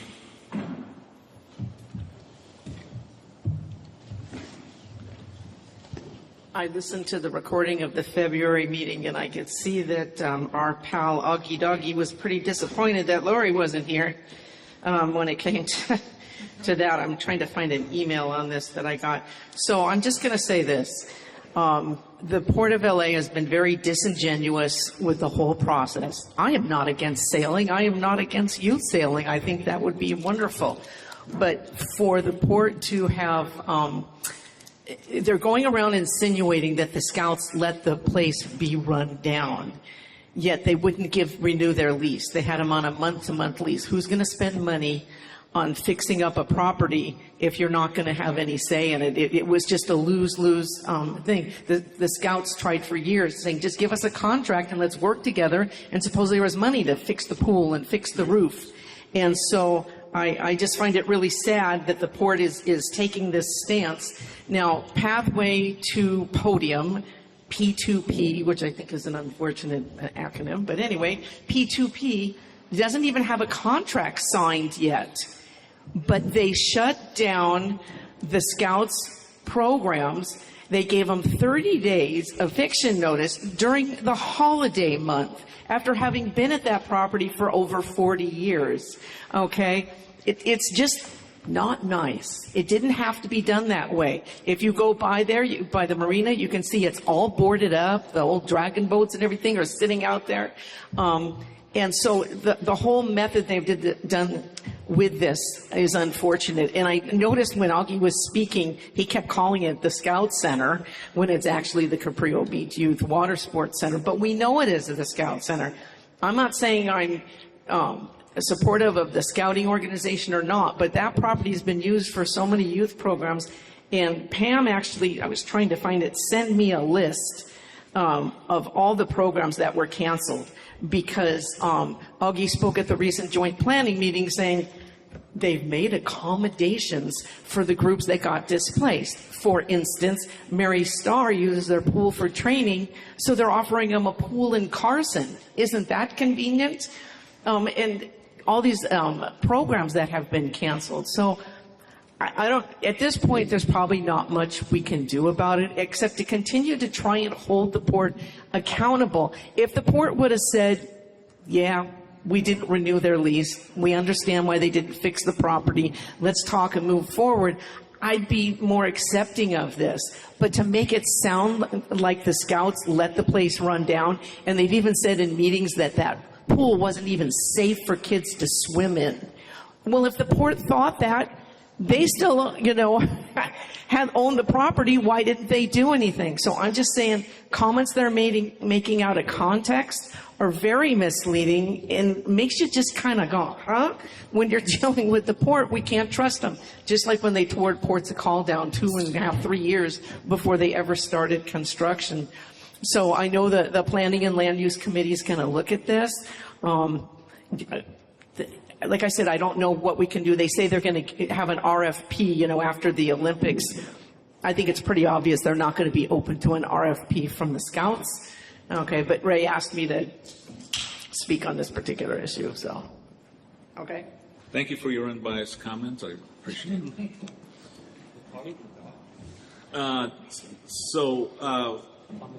Thomas. Just wanted a little follow-up, and I wanted to thank Lori for her comments because I had heard the port's presentation a few times with accommodation and realized what a misleading word that was, that I thought accommodation meant that they were letting them use the pool there, not that they had condemned it.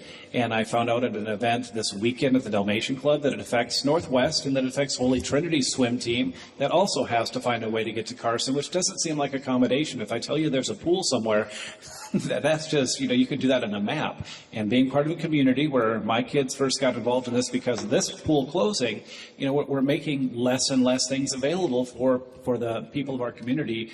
And that's why my remarks were how disappointing it is. It feels like the port is trying to evade, and Augie got very uncomfortable with the direct conversations. And I do hope at a future date, whether it's planning and land use or other parts, youth and outreach groups, that we really are very clear in expressing as members of the city we don't feel we're being well served by the port, and they're being honest with us about changes and treating our neighbors and friends in an appropriate way. Absolutely. I mean, It's very disingenuous on their part to be able to say that they're accommodating, and I'm using the same thing, and then you find that if you're the one that's being displaced because of an accommodation of some type, it just doesn't make sense. Say one thing to Lori. Lori, did you hear on the recording where I said, well, I kind of feel the same way as Lori? So I kind of want to use this as an example for the next item on number 4 about the importance of our committees to be engaged and to get people involved in our various committees that we have through our neighborhood council. It's so important that we have people join a committee and participate in the committee so that we can actually not find ourselves coming in the, kind of at the last minute trying to make a point when, in fact, working with them, developing relationships with these organizations, it goes a lot further, and we're able to address issues a lot more timely. So I kind of want to just use the opportunity to be able to make sure that all our committees, I know it's been tough getting everyone to meet, to get into, to get quorum and get members and things like that, but we kind of owe it to our community to be able to do that. So please, for those of you who are members of the various committees, let's see if we can kind of restart those that are really important for us, because the city's not going to stop, and if we don't have our voices heard, then we're not, then it's, what are we here for? So that's kind of the executive committee report at this particular juncture. I will say that I will continue my advocacy with the three the three committee, or the three efforts that are happening in and around our community, because they're important. The traffic issue is going to be horrendous, and it's already bad, and we have none of those projects going on right now. But you try to go navigate Gaffey and Pacific, Gaffey Channel and into Pacific and John S. Gibson, you could be in a signal for 3 or 4 phases just to try to make a left on to get to the freeway, and I've been a victim of that many a time. So it just gets really crazy, especially when the off ramp to Gaffey from the 110, when it's full of trucks because they're unloading at the harbor, it gets horrendous. I have seen that line of vehicles go all the way up almost as far as Anaheim when trying to navigate an exit on Gaffey and Pacific that one. Anyway, let's just keep our course. Yes. Is there an ETA for the EIR for Phillips 66? It has not been published yet. They are working on it, but I guarantee you it's going to be the size of a couple of telephone books. And then the second part to that question, will we have experts to help us review all of this documentation? Because I too am new, like several other people, and I don't know if, that's big. It is. Well, Melanie has... My husband has offered, because he's a former environmental lawyer, that's his specialty, has offered his expertise to go over and review with the committee the documents.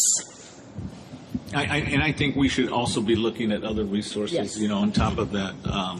So I guess to answer your question, the work starts now, to start look for those resources.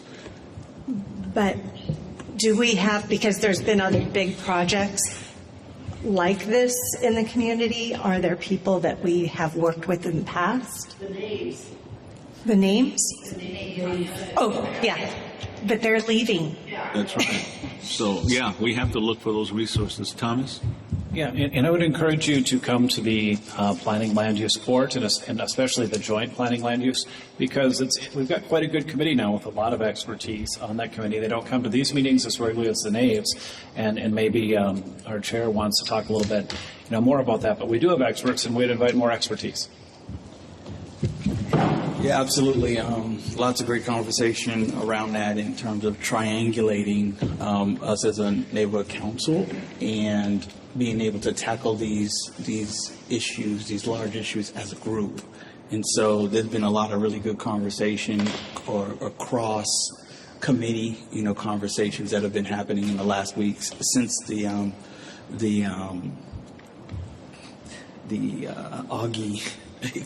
Augie accommodation meeting, which will never be forgotten. But ultimately, it speaks to all of that, is that we all have to be on the same page as committees and engage. So we are right here with you, Lori, as well. But ultimately, this is a big effort. This is a what's the word? Neighborhood council-wide effort. If I could also add to that, one of the biggest tools we have as a neighborhood council is the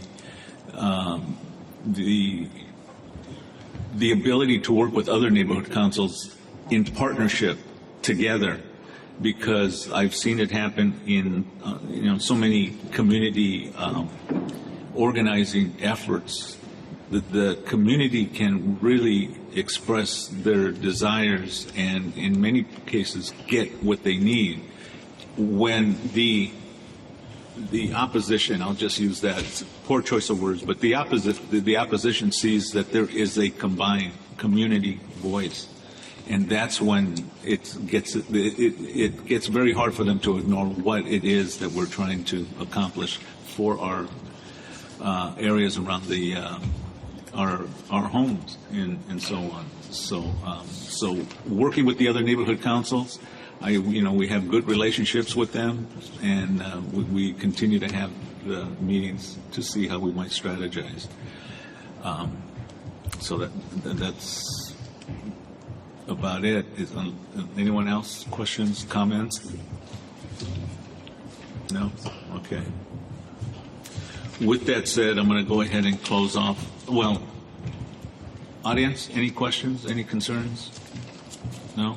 For agenda item number 9? No? Okay. Closing it off. Moving on. Well, I'm taking it back, not closing it off, but I'm moving on to another section of number 9, and that's bylaws and elections. Adrian? Yeah, I'll just say very briefly that we have now come to the conclusion of bylaw amendments. So I just really would like to thank everybody on my committee, Vic, Lori, Ray, Gwen, John, Cynthia. I just want to really thank them. We had very long conversations, but we got it through, and I'm very happy of the work that we did. So next part of it, bylaws and elections, will probably mainly focus on any vacancies. Any vacancies that occur, we'll focus on it. In about a year or so will be our elections. Maybe, who knows? 2027 is what it's supposed to be. So if you guys did not know, the city is having some financial crisis issues. I know, surprise. So there is some controversy because of the fact that when the city clerks submitted their budget request to the mayor, they put a fat 0 for elections. So there could be a possibility where we might not have elections next year in 2027. They want to push them till 2029. Something like that. Yeah. So yeah, they're having discussions about it. So I'll keep an eye on it. I'll focus on to see if we will have an election, and I'll keep you guys updated on that. So. Are they just trying to shorten our terms or something too? I don't understand. They're going to extend it. They're going to extend it. That's not what they wanted last year. Yeah. So budget advocate stuff. With your permission, I'm going to move on to the budget and finance and Budget and advocate. budget advocate report, and also Okay, so budget proposal.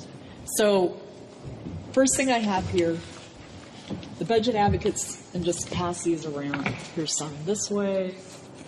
There's some this way. This is a link. You've already seen this, but this is a letter that the budget advocates have done for the LA Charter. Because what has happened is the LA Charter has basically, they're trying to not consider anything that Lank, or which is the neighborhood, all the neighborhood, 99 neighborhood councils alliance. Anything that they've submitted, anything that the budget advocates have submitted for our 7 recommendations that we made, they don't want to consider them. They're trying to throw them all out. Anything, any CISs that neighborhood councils have made. They had an ad hoc group that wanted to completely toss them. They came up before the last charter meeting that they had, and they were only allowing a couple of items, and that was it from Lank.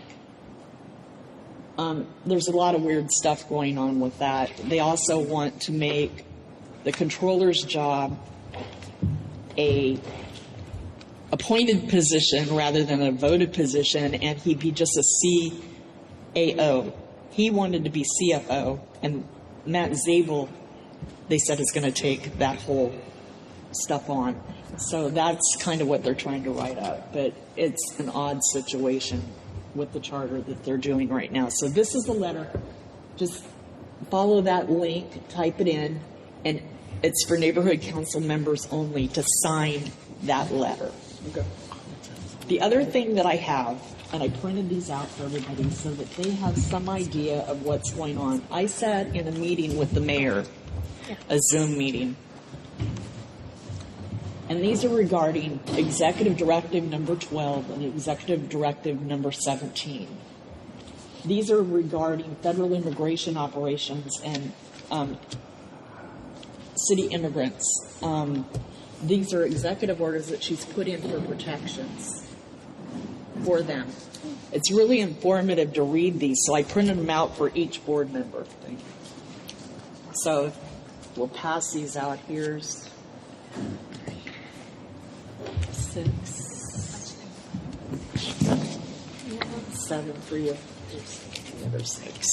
And then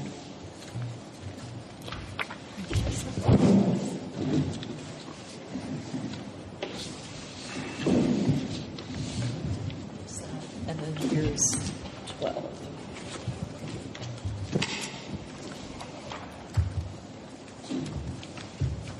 Thank you.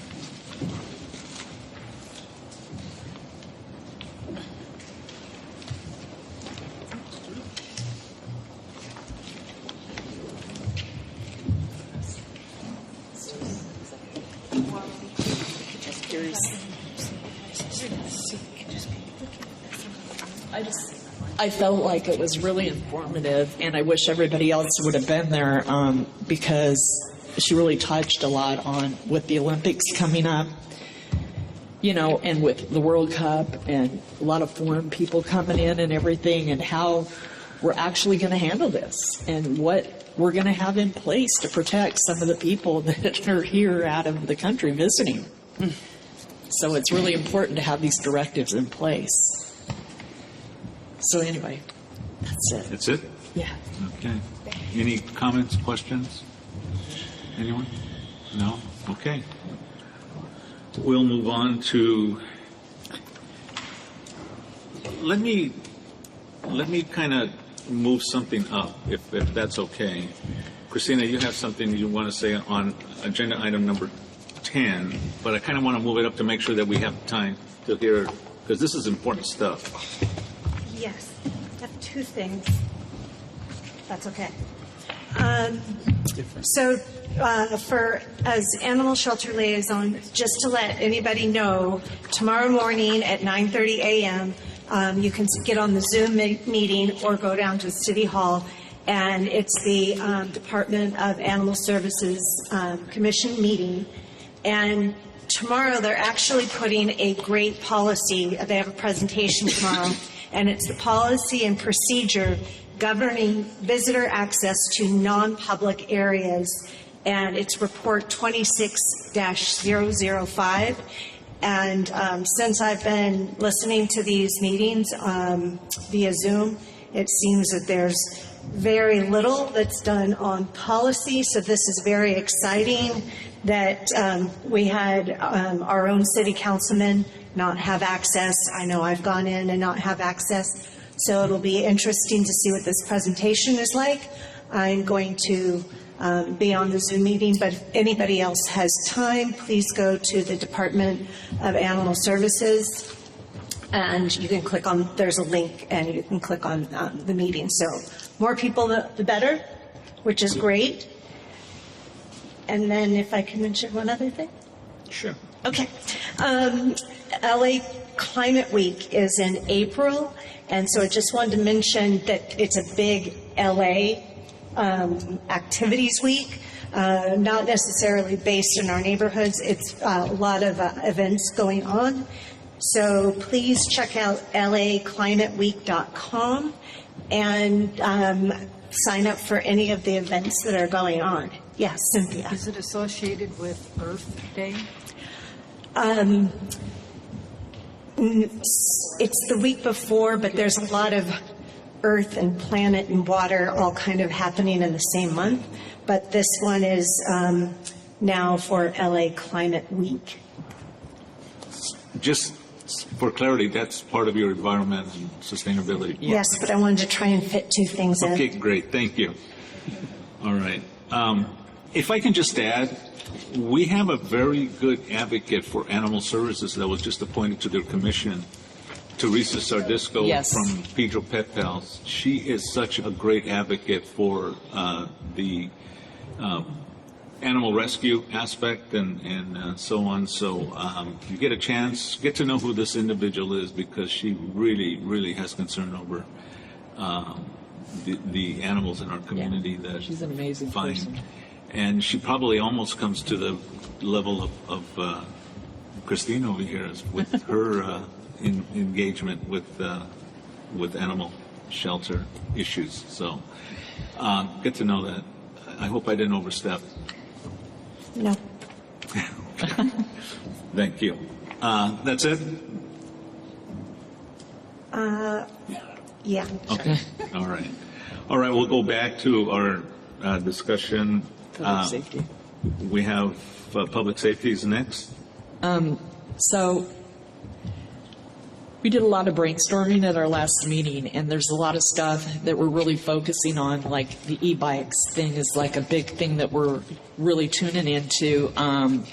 There's been a lot of problems with it, as well as the whole thing about the signs being stored and being prepared around here rather than waiting on LA all the time for emergencies that happen locally. But the other thing, what it brought us back to, is the whole thing with being prepared with the element of what's going on. You know, we're at war, even though the certain person upstairs says that we aren't.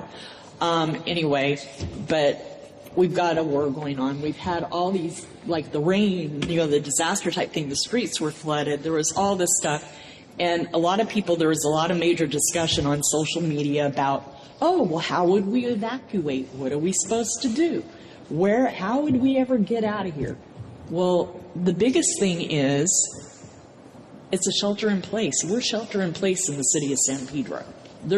You aren't getting out Gaffey, Western, but I think it's important. We're at a place where we have to start educating people about that. How will they take care of themselves? What they need to do to prepare. So we're back to the emergency prep event that we need to do, a actual event fair, like we originally planned before COVID. We're going to try and get with Peck Park, talk to them about co-joining, but we want to have sustainability join with us to do like a co-type event, because sustainability plays a big part in this also. So to have all of that together for a big event that we have. And it would probably, hopefully, if they're going to do it like an EcoFest thing in like September, that's when I think we're going to shoot for. Because it has to be on the park schedule when they're doing an actual event, so we can piggyback off of it. Otherwise, we have to pay for a janitor and pay for this and pay for that, etc. So that's the way we get kind of a freebie out of it. Okay. Yeah. Great, thank you. Plan and Land Use Board Committee, Nicholas? Sure, we'll do an update today. Thank you. So there is some updates here. So first, starting off with the committee leadership and participation. The Joint Planning, Land Use, and Port Committee is moving towards a co-shared structure to help distribute the workload and strengthen the coordination between Northwest as a committee, and then also externally with other neighborhood councils, primarily coastal and central. This approach will help to maintain the continuity to allowing leadership to rotate. There has been a leaning of responsibilities, and as we've been talking about, there are plenty of heavy items on the neighborhood council's radar. So we're looking to address that appropriately. Who's your co-chair? That'll be Dr. Thomas Norman. Thomas? Okay. As far as project updates, also we have had committee-wise, we have had a departure, as it was stated before. The Naves have officially stepped away from the committee, so we bid them success as we were able to honor them at the last Joint Plan Land Use meeting with a award, which was given to both of them, in a gold pen. And so they expressed gratitude for that. Getting a little weird feedback. I'm not sure if it's the technology here, but they expressed gratitude for that. Yikes. Maybe it's the watch.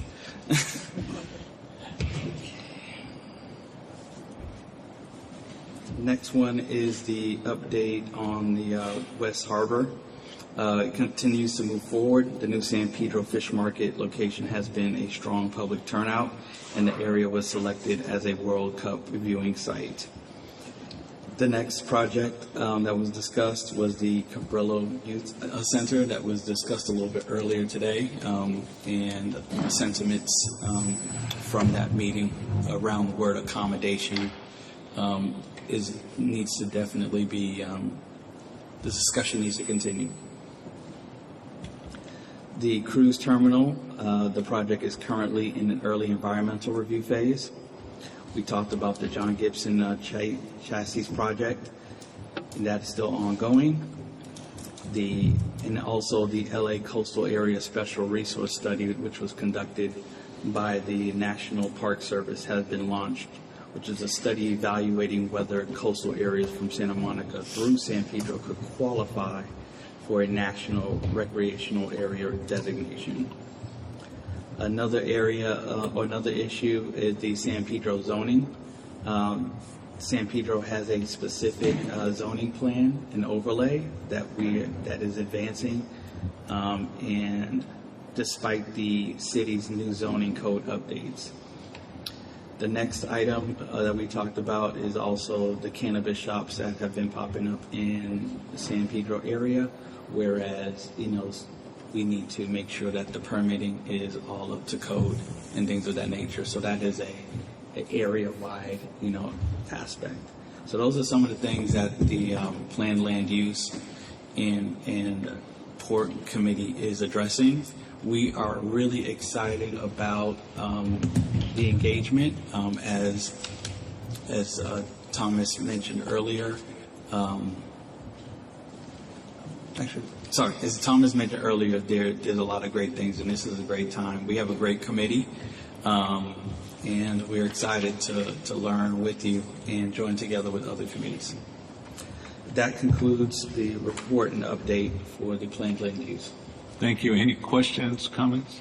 Yes, April. I have a quick question about West Harbor and the fake grass. Is that going into play, or is that still on the table? It was brought up I wasn't here at the last meeting, but the one before. So I just wanted to know if that is still being talked about, or? It is definitely being talked about. What I will say is that we haven't gotten a definitive answer. Am I correct? Right? They have continued to be vague as far as identifying what they're going to be doing there, but it just seems like every time you talk about it, the issue, they bring up the benefits of artificial turf because of a high use area that will, it's less maintenance. And so I didn't accept that when I was told that, but I think, in my opinion, there should continue to be emphasis on, if that's how they feel, they need to show us how that's supposed to happen. But I'm finding in what was small amount of research that I did, many outdoor organization, entertainment facilities are getting away from artificial turf and putting down natural turf more and more. So I just don't accept it. But that's. And just on top of that question, is this something they have to open up for, or can we write a letter? Yeah, we can do every Can I start a aspect petition? of advocacy, in one way or another. I have brought it up to the Port of Los Angeles, and it's their opinion that it's West Harbor and they can do whatever they want. Yep. So that's their opinion. So I see a couple hands up. I saw Lori's hand up, and then Thomas. I did more than a little research on artificial turf. Anything you'd ever want to know, I've learned. But I can tell you, maybe like a week ago, I emailed Alan Johnson with West Harbor. He hasn't answered. And what I'm hearing is West Harbor saying it's not them. It's, what is it called? Needle, whatever, the place that's running the amphitheater. Niederlander. Yeah, what he said. It's going to be up to them to decide, but they've made it pretty clear that, I'm really aggravating and pushing about the artificial turf, okay, because they don't want to be involved in this. There is still a pending city council file that says artificial turf should be banned in the entire city of LA that was introduced in November of 2024 by Blumenfeld in the Valley, and I can't get an answer. I've reached out to Tim's legislative person, and they reach out to them. So what they did was they asked for a report on it before they banned it, but they didn't have a date when the report was due. So apparently from November 2024 till now, it's if you guys want to bring this up, I've got all the data and reports on this, but we're just not getting answers. If the city council motion would go through banning it, before they build it, because I think once they build it, they'll be grandfathered in and you can't go backwards. But artificial turf, there's no doubt, is a lot worse for our environment than grass. And there's a lot of drought-resistant grass. You don't have to use a lot of water, which is their main argument. So if sustainability wants the information, I'll give it to you. Yeah. Thank you.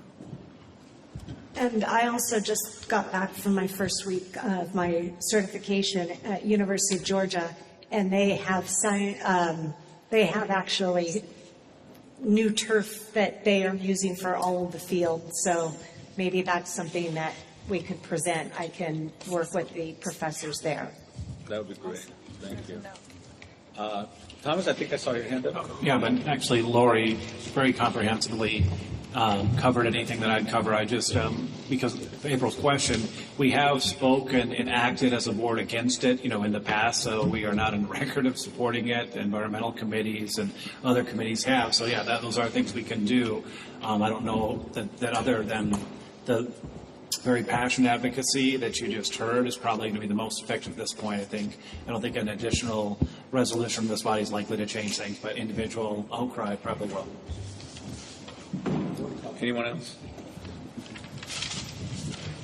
Any comments from the audience on this subject? No? Okay. Well, I hope we don't let up. I think we need to make sure that our community feelings are heard. You know what? I do have one brief comment. Something that occurred to me earlier when we were talking about the former Scout Center. My own perception only, I suppose these are only just my comments as a community member. It seems like the port seems to be siding with outside money whenever there comes to be a will we, won't we. Like, I don't know any of the details, but the way that Brewery West all of a sudden went away, and then there was a new tenant chosen with the Scout Center, it seems like whatever's coming to replace whatever these previously community-oriented and community-led institutions were is being someone bringing more money in from outside seems to be where the port goes with pretty much every issue. I don't have to be Sherlock Holmes to see that, but this kind of upscaling and development of this last affordable waterfront community seems to be driven by outside influence and kind of getting swept aside. I'm going to say that this is an issue that people need to weigh in. To be quite honest with you, if you feel one way or another about it, but definitely we need to weigh in, and not just with West Harbor people, but also with the Port of Los Angeles, because they're leaning toward whatever. Where the money is. Yeah. Exactly, wherever the money's at. So please look at your other neighborhood council partners so that we can maybe make a good, strong argument that this isn't the way we want to go. And bring Tim's office into the conversation too. And, great, thank you. All right. If there's nothing else on that one, I'm going to move next to, we're getting close to our time and we need to finish up here. Youth and Outreach Committee? Thanks. Yeah, so movie night, Mitchell's versus the Machines, is March 21st. We're actually setting or technically I guess it's kind of a matinee. It's going to be early afternoon, 3 o'clock. Make it a little easier for people to come before dinner, after kids' nap time and everything. And since we're going to be showing the film inside, we don't have to worry so much about weather, time of day, and all that stuff. Is that different information on the flyer? 6 to 9? We have to change it. Okay, we're going to have to revise that. I have to change the flyer then. Yes. But I mean, also, is that something that's been coordinated with Pet Park already, the 3 o'clock? I do not know. What? The time, showtime? Have we talked to the park head? Have you talked to? I told Michael, so I got to talk to him. I thought he would be here. He wasn't here. The only concern I have is they have after-school programs here and stuff. But we're talking on a Saturday. Even Saturday they have programs that they're that's using fine. the gym Okay, for. I got to talk to Michael. I'll call him. Before I change it, you need to make sure All right. that Well, that's going to work. All right. Yeah. Yes.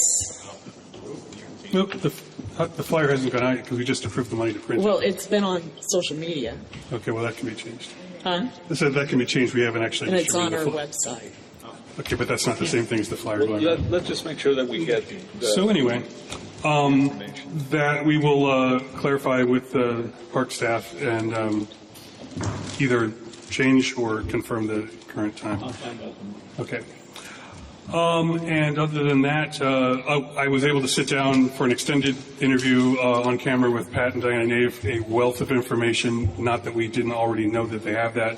But most critically, a couple of their observations and suggestions, I think I might actually turn into some maybe policy changes or stuff at the executive or board level.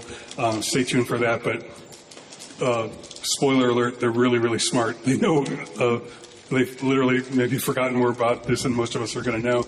But even kind of on their way out to greener pastures, they're dropping some nuggets of wisdom that I think that we will maybe be able to at least consider, if not take advantage of. And then ultimately we're going to have snippets of all these conversations as well as long-form interviews probably on our YouTube. And the shorter form stuff will be on Instagram and Facebook. But we're just about done with interviews, and then we can start the process of putting this all together. And that's it. That's it. Great. Did you need volunteers on the 21st? Yes, we will. I mean, we'll have the kind of standard sort of ushers welcoming sort of thing, people to probably staff tables, and then, if we're going to be receiving offerings of socks and such. Maybe somebody to man it. It won't be quite as formal, but since we'll be in here, we'll have kind of the building to kind of serve as a guardrails for our event. But yeah, we would like if any of the board members at any time, honestly, we've never had a situation where too many people show up for an event and we have to turn them away. So yes, Angela. Do you still have the sock box, or do I need to? I was going to just ask you if you could have a sock box. No, I was going to tell you before we leave. Yeah, we need Okay. another one. I'll put the girls on a new And sock box. a tall one, because remember, we overfilled. Yeah. Thank you. That's it? That's it. All right. You guys can all just let me know. Send me an email if you want to work it, but we usually maybe 3-4 people. Yeah. You I know. mean, whoever wants to show up usually. Yeah, it's usually Don't chit chat feel at like the you tables and can't. collecting email More the addresses, merrier. things like that. Pass out the popcorn. Yeah, that's true too. And they will do hot dogs and nachos in the park. Yeah. And we have the popcorn. It's over at the office. Yeah. Now, Are they free? yes, popcorn's free. Everything is free. We obviously aren't going to charge for the popcorn. I'm free. So, No, she asked her about the hot dogs and the hot Are they dogs. going to charge? Oh for yeah, that? there. I think the hot dogs and nachos are free. You didn't ask me much. we're way up against our time. We have to get out of here. Yeah. So community issues. We just discussed a little bit about the Vincent Thomas Bridge, what's going on with that, and of course Phillips 66 and all that. But I'd like to turn it over to Christine for just a couple of minutes so she could explain the Target situation. That's still going with the alcohol and the tasting. So, Christine, you want to? So Beth was not able to come tonight because she's in court tomorrow. So I've asked her several times. Really bad feedback. I've asked her several times to send at least some sort of statement so that we have that. She has not done that. I've asked her about June and July because she's in court a lot of times. So just trying to figure out a schedule to get her here regarding Target and selling spirits and tastings. Beth is the lawyer for the beverage committee for the state of California. And Target, yeah. And Target. Target too. Adrian. It has to go through. This whole thing has got to go through still San Pedro to pass it and Well, a lot of stuff. There's still they're a lot of- applying, what they're doing, John, is they're applying for a liquor license. They already have a beer and wine license. They're applying for a Right. liquor license. But they still, we still got to Right, pass it. right. They're applying for that through the ABC and also the state and all that, but they also want to do tastings Yeah. there. And that's what Because we're- I got a letter at my house for it. Adrian. I just wanted to ask real quickly how far along in the process this is, because I'm concerned they're far, and then they're saying they won't come to June, July, and Yeah. somewhere along there they've done So something. I think, Melanie, you received the letter, I want to say, last January, like a year and a couple months ago. They only just filed the paperwork this year, and that's for state filing. Then they have Right. to file for city filing. City filing. So they're still quite a ways out, depending on how quickly the state moves.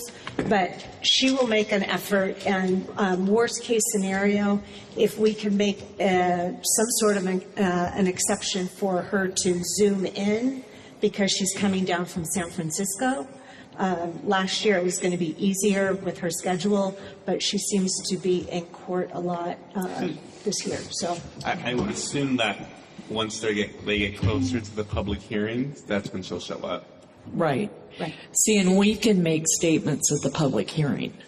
Our neighborhood council in the past has made public statements at the hearing because they are not in compliance in order to even have a liquor license or an alcohol license. And this is all preceding all of that.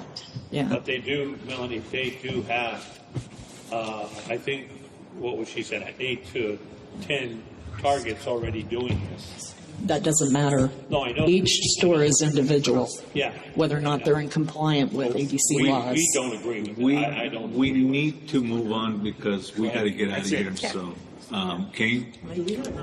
Do we have legal representation when it comes to these matters? No. No. No. Nope. Our legal representations is the city attorney, and that's just to make sure that we are within the guardrails of what neighborhood councils do. But no, but that's not to say that, we won't take advice from some attorney who is very community-minded. Yeah. Well, we couldn't spend any of our budget to hire an attorney, right? Yeah. So, if you have any suggestions or thoughts about it, then let's talk about it. So, we have Department of Water and Power Liaison. Anything? No. Nothing? Okay. Public Works? Okay. No. None? LA Film Festival. LA Film Liaison, Cynthia? Just that April had spoken earlier that, they're trying to really actively get the film people and the artists back to work here in LA, and I'm happy about that finally. Okay, that's whatever we can do to Finally. advocate also. Sustainability Alliance Liaison, Christina? Okay, either one? No. Okay. Data Liaison, Vic? Oh, he's not here. Okay, that closes out 10 to now 11. Announcement, future agenda items. Any hand? No? I see no hands for items. Close that one out. General public comments, non-agenda items. Okay. Make it quick, please. So I had everybody fill out for their business cards. Anybody that signed up for business cards that didn't get them tonight, you'll get them at the next meeting. We didn't have enough card stock to print your business cards. So Cynthia, Chris, everybody that got the proof sheets and stuff, that yours will be at the next meeting unless you want to pick them up within the week from the mailroom. Also, I am ordering the lanyards tomorrow. Okay. For everybody for their name tags. Thank you. Alrighty? All right. If there's nothing else, our next meeting is Monday, April 13th, 6 o'clock. Hope everyone stays safe. Have a good month. And if without objection, I'm calling this meeting to an end. Thank you for being here. Try to pick up the trash and everything. What were you trying to tell her? Oh, is that having grass?